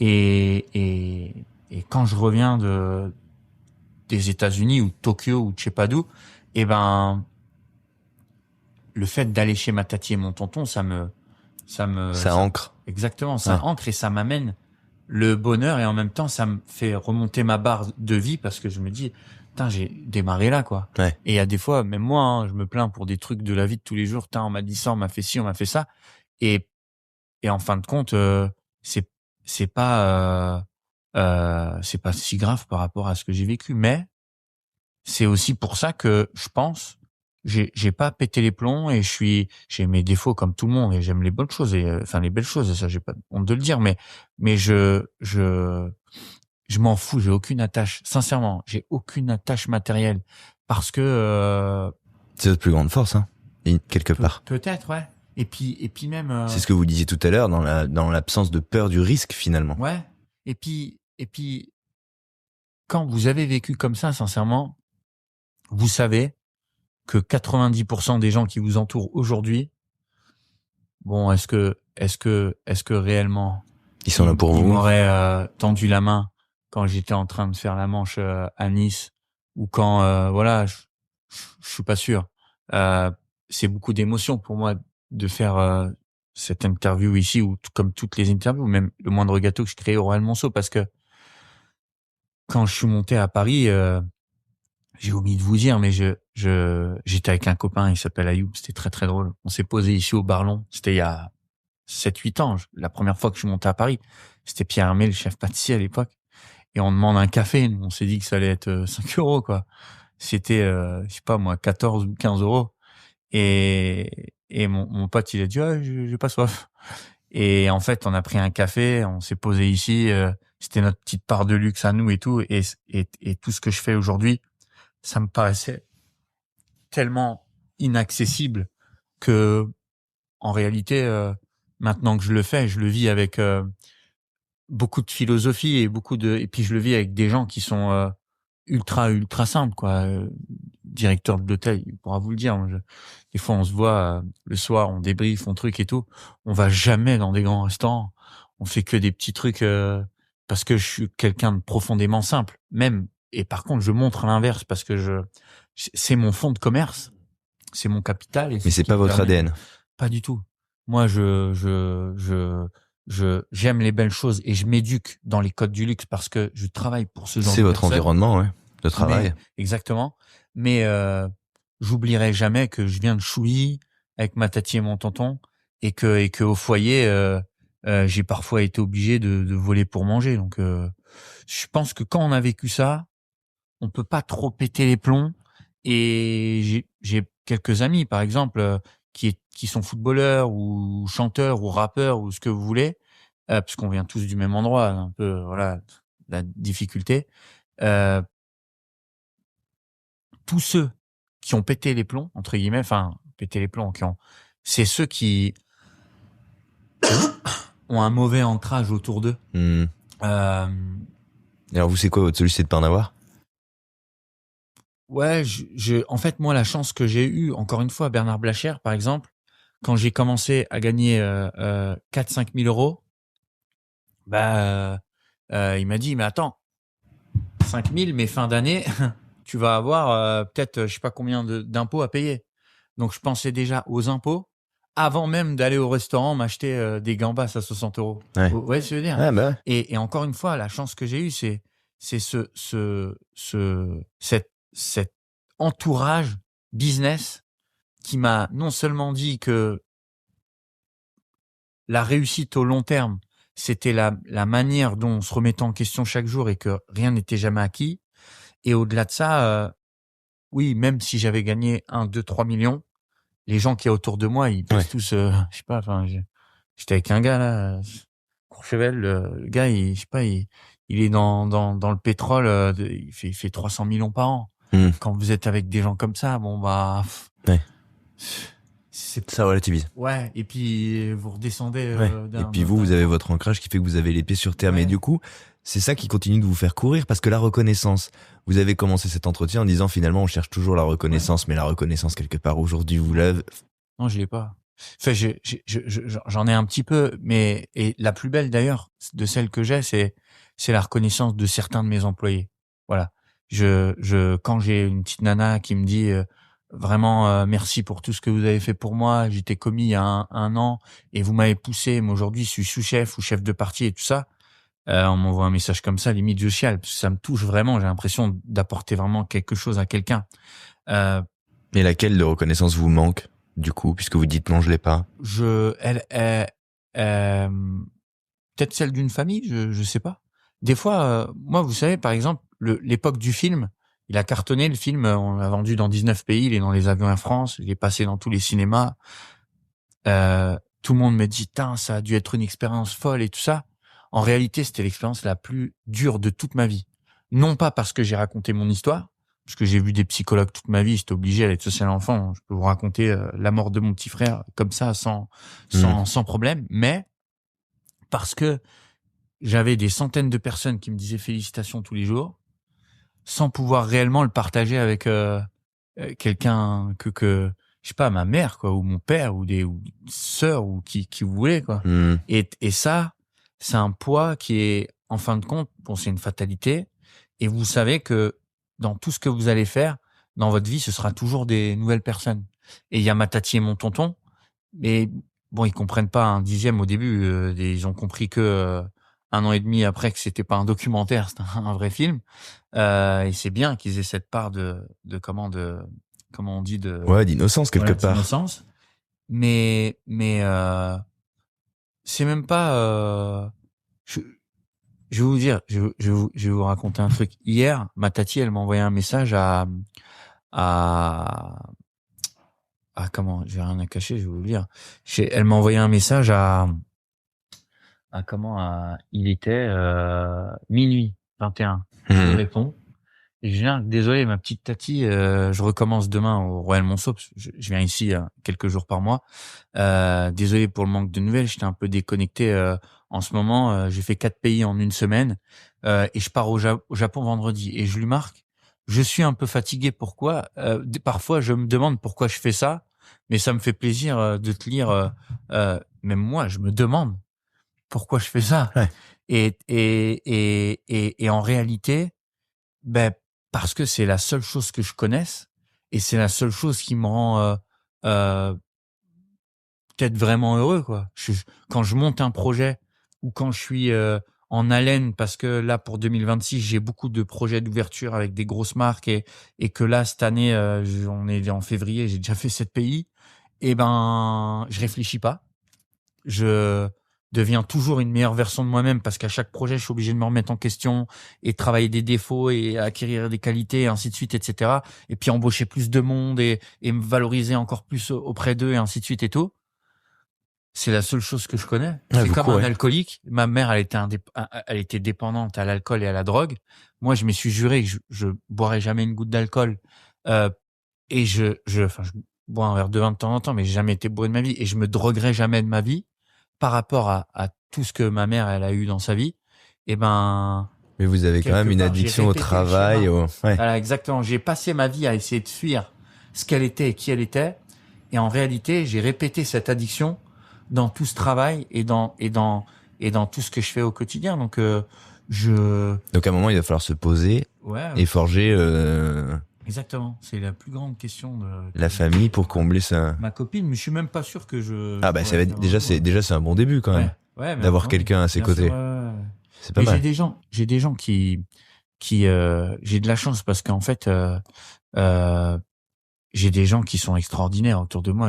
Sincèrement en fait, j'ai pas de famille, mais tous les gens que je rencontre, ils sont waouh quoi. Enfin, la directrice marketing d'ici ou le directeur général d'ici, c'est devenu des gens encore plus importants qu'une famille limite, parce que c'est des gens qui sont là pour moi et qui me remettent en question tous les jours dans mon travail, qui m'apportent des belles choses humaines et et euh, et euh, et ce métier, la pâtisserie, la cuisine, c'est le plus beau métier du monde pour moi, au-delà de sauver des vies. On n'est pas chirurgien, parce que on travaille l'émotion toute l'année, toute la vie, toute la journée. Et ce métier et les gens qui y travaillent m'ont sauvé la vie. Ils m'ont tous sauvé la vie, quoi. C'est ma dernière question parce que c'est ce que j'ai noté et c'est le truc qui vous caractérise et que vous répétez depuis le début. Il y a 2 choses que vous dites tout le temps. Ma vie, elle a changé à ce moment-là. Ouais.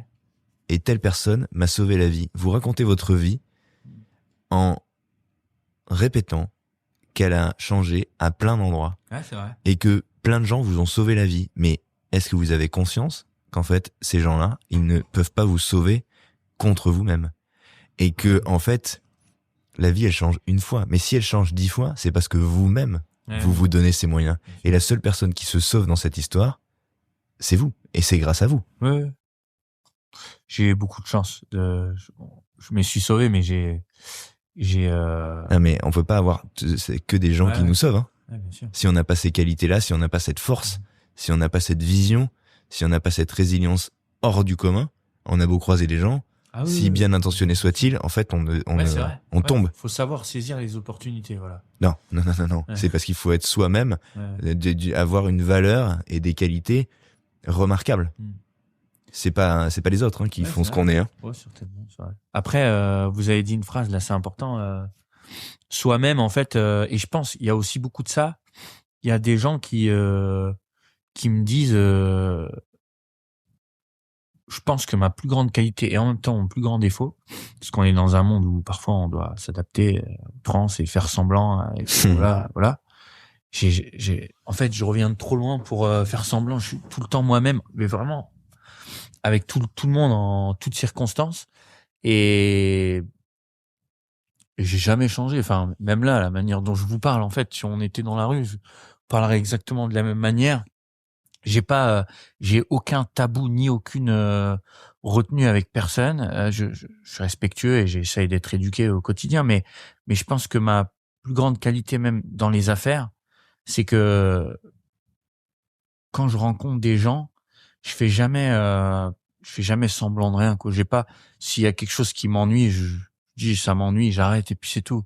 Et je pense que ça, c'est une valeur que en tout cas, les gens qui ont les yeux ouverts, la respectent énormément. Ouais, c'est ça que les gens qui vous ont croisé ont certainement aimé. Et... Ouais, vraiment. Je pense que l'honnêteté, et je parle pas de l'honnêteté, on dit la vérité ou c'est pas l'authenticité. Exactement, l'authenticité, c'est c'est la plus grande valeur qu'on peut défendre et avoir en 2025 avec la loyauté. C'est ce qu'il y a de plus important parce que à partir du moment où on est loyal envers soi-même, ça veut dire que on changera pas son fusil d'épaule en fonction des idées de chacun et des autres. Et en même temps, quand on arrive à être loyal envers les gens, on arrivera à toucher suffisamment ces personnes pour réussir à garder les relations le plus longtemps possible, quoi. Donc j'ai 33 ans, j'arrive même pas à me dire comment c'est possible. Enfin, je prends comme ça vient.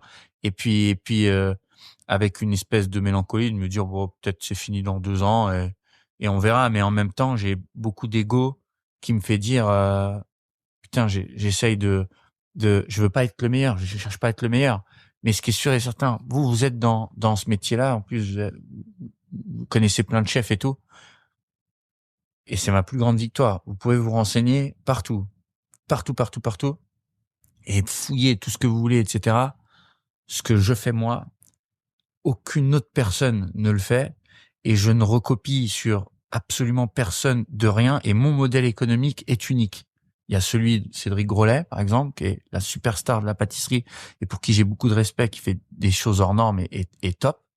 Mais mon modèle économique, il est vraiment différent du sien, et sincèrement, en pâtisserie, mais même tous, hein, Michalak, tout ça, tous des gens pour qui j'ai beaucoup de respect, qui ont énormément de talent. Je connais pas 2 personnes qui arrivent à faire autant de choses que ce que je fais dans le monde aujourd'hui. Et c'est pas de l'arrogance, hein, je le dis avec beaucoup d'humilité, mais je veux vraiment développer mon style, mon ADN. Et tous les gens qui me rejoignent, ils me rejoignent jamais pour mes gâteaux, en fin de compte. C'est dingue. Vous pouvez interviewer 15 personnes de mon équipe. Ils vont pas vous dire, il fait les meilleurs gâteaux ou des trucs. Pas du tout. Parce que les meilleurs gâteaux, bon, ça dure 2 ans, un meilleur flan de Paris, et puis après, il y en a un autre qui arrive et il y a encore un meilleur flan et ainsi de suite et tout ça. Ils viennent pour moi. Et les valeurs que j'essaye de défendre et les choses réelles que je leur apporte dans leur vie. J'ai 4 personnes, ça fait plus de 7 ans, 8 ans qui travaillent avec moi, Bastien, Xavier, tout ça. Je leur ai fait monter leur entreprise, leur boîte, et ils travaillent avec moi, mais ils ont diversifié leur entreprise avec d'autres choses par rapport à ce que je leur ai donné. Et aujourd'hui, Bastien, mon mec, vous lui demandez, j'ai rencontré en 2016 à Mykonos, il travaillait pour moi, commis à 1300 €, il faisait des horaires de dingue. Il m'a été loyal, on a tout fait ensemble. Gstad, le Qatar, Courchevel, on a tout fait ensemble. Aujourd'hui, il fait 25 000 balles par mois à la force de ses bras parce que il a diversifié son modèle et que je suis très content quand il m'invite au resto et que voilà et ça c'est ma plus grande fierté. Donc voilà, j'essaye de faire ça et on verra. Hein. J'aimerais bien rester ici au Royal Monceau le plus longtemps possible parce que c'est ma fierté à moi d'être là en fait. J'aurais jamais imaginé être chef dans un palace. Là, je suis même pas chef pâtissier comme les autres chefs pâtissiers. Je suis sous licence de marque. Donc du haut de mes jeunes 33 ans, j'ai le même contrat que Pierre Hermé. C'est n'importe quoi. Ça veut dire que mon modèle économique que j'ai créé depuis plus de 10 ans, il a fonctionné. Je ne suis pas employé d'un système et d'un modèle. Je vends des services et je mets à disposition mon nom en mettant des équipes qui vont créer les produits que j'ai dans la tête. Et ça, c'est ma plus grande fierté. Donc ce lieu, pour moi, il est ultra symbolique. Et chaque matin, quand je pense que c'est un des trucs le Royal Monceau qui me rend le plus heureux dans ma vie. Sincèrement, parce que chaque matin, quand je me réveille et que je viens au travail à pied, parce qu'on est dans un joli quartier, il n'y a pas un seul matin où je prends pas un gros bol d'oxygène, où je me dis pas, putain, c'est ça ma vie maintenant. Ouais. Je vais travailler là, dans un palace. Qui a demandé à ce que ce soit vous qui veniez. Non, mais c'est vrai, c'est ça ma vie maintenant. J'étais en train de frauder le train pour rencontrer Pascal Café. C'est n'importe quoi. Donc et si je tiens à l'exprimer comme ça, c'est parce que 90% des gens qui me connaissent, ils savent pas tout ça. Mmh. Ils me voient et moi, avec ma petite veste noire, je passe souvent pour un mécotin, parce que je suis très timide, donc j'ai du mal à parler avec les gens et tout ça. Et s'ils savaient à quel point je suis heureux, reconnaissant de tout ce que je fais, quoi. Voilà, c'est dingue. Hein. C'est vous qui êtes dingue. Ouais, c'est fou. Voilà.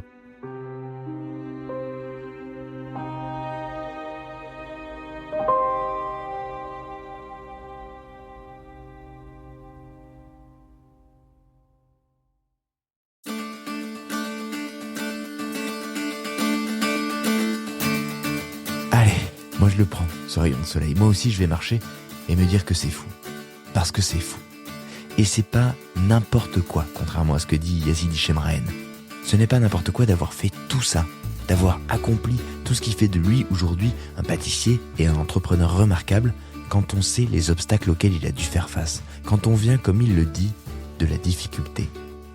Il y a beaucoup de choses dans ce que l'on vient d'entendre et merci chef d'avoir partagé avec autant de sincérité et d'authenticité votre histoire qui, je l'imagine, doit résonner en 1000 endroits et interpeller de tant de manières celles et ceux qui nous ont écoutés. Cette résilience et cette ambition d'aller au plus haut quand on part de si bas, elles sont époustouflantes et peut-être que la plus évidente des leçons qu'on peut tirer de cet échange, c'est qu'on peut vraiment conjurer le pire et en faire sa force. Évidemment qu'aucun drame n'est à souhaiter, mais tout de même, se dire en écoutant le chef qu'il ne changerait rien et ne demanderait pas de vivre une seconde différemment de ce qui lui a été offert, ça laisse songeur. Bref, chacun tirera de cette épopée la réflexion qui lui inspire. Mais moi, je vous invite tout de même à commencer par considérer la chance qu'on est nombreux à partager et la force dont celles et ceux qui en ont moins font preuve. Merci encore, chef, pour cet échange et merci à vous toutes et tous d'avoir écouté cet épisode jusqu'à la fin. J'ai hâte de lire tous vos commentaires, vous le savez, j'adore savoir ce que vous avez pensé de ce qui se dit ici. Écrivez-moi sur Instagram sur le compte chef au pluriel _8 podcast au singulier, chef_podcast, c'est toujours un plaisir d'échanger avec vous. Je vous laisse reprendre le cours de votre vie, certainement un peu différemment que lorsque vous avez entamé cet épisode, mais profitez, prenez soin de vous, cuisinez évidemment, et parlez autour de vous de votre podcast préféré. Salut!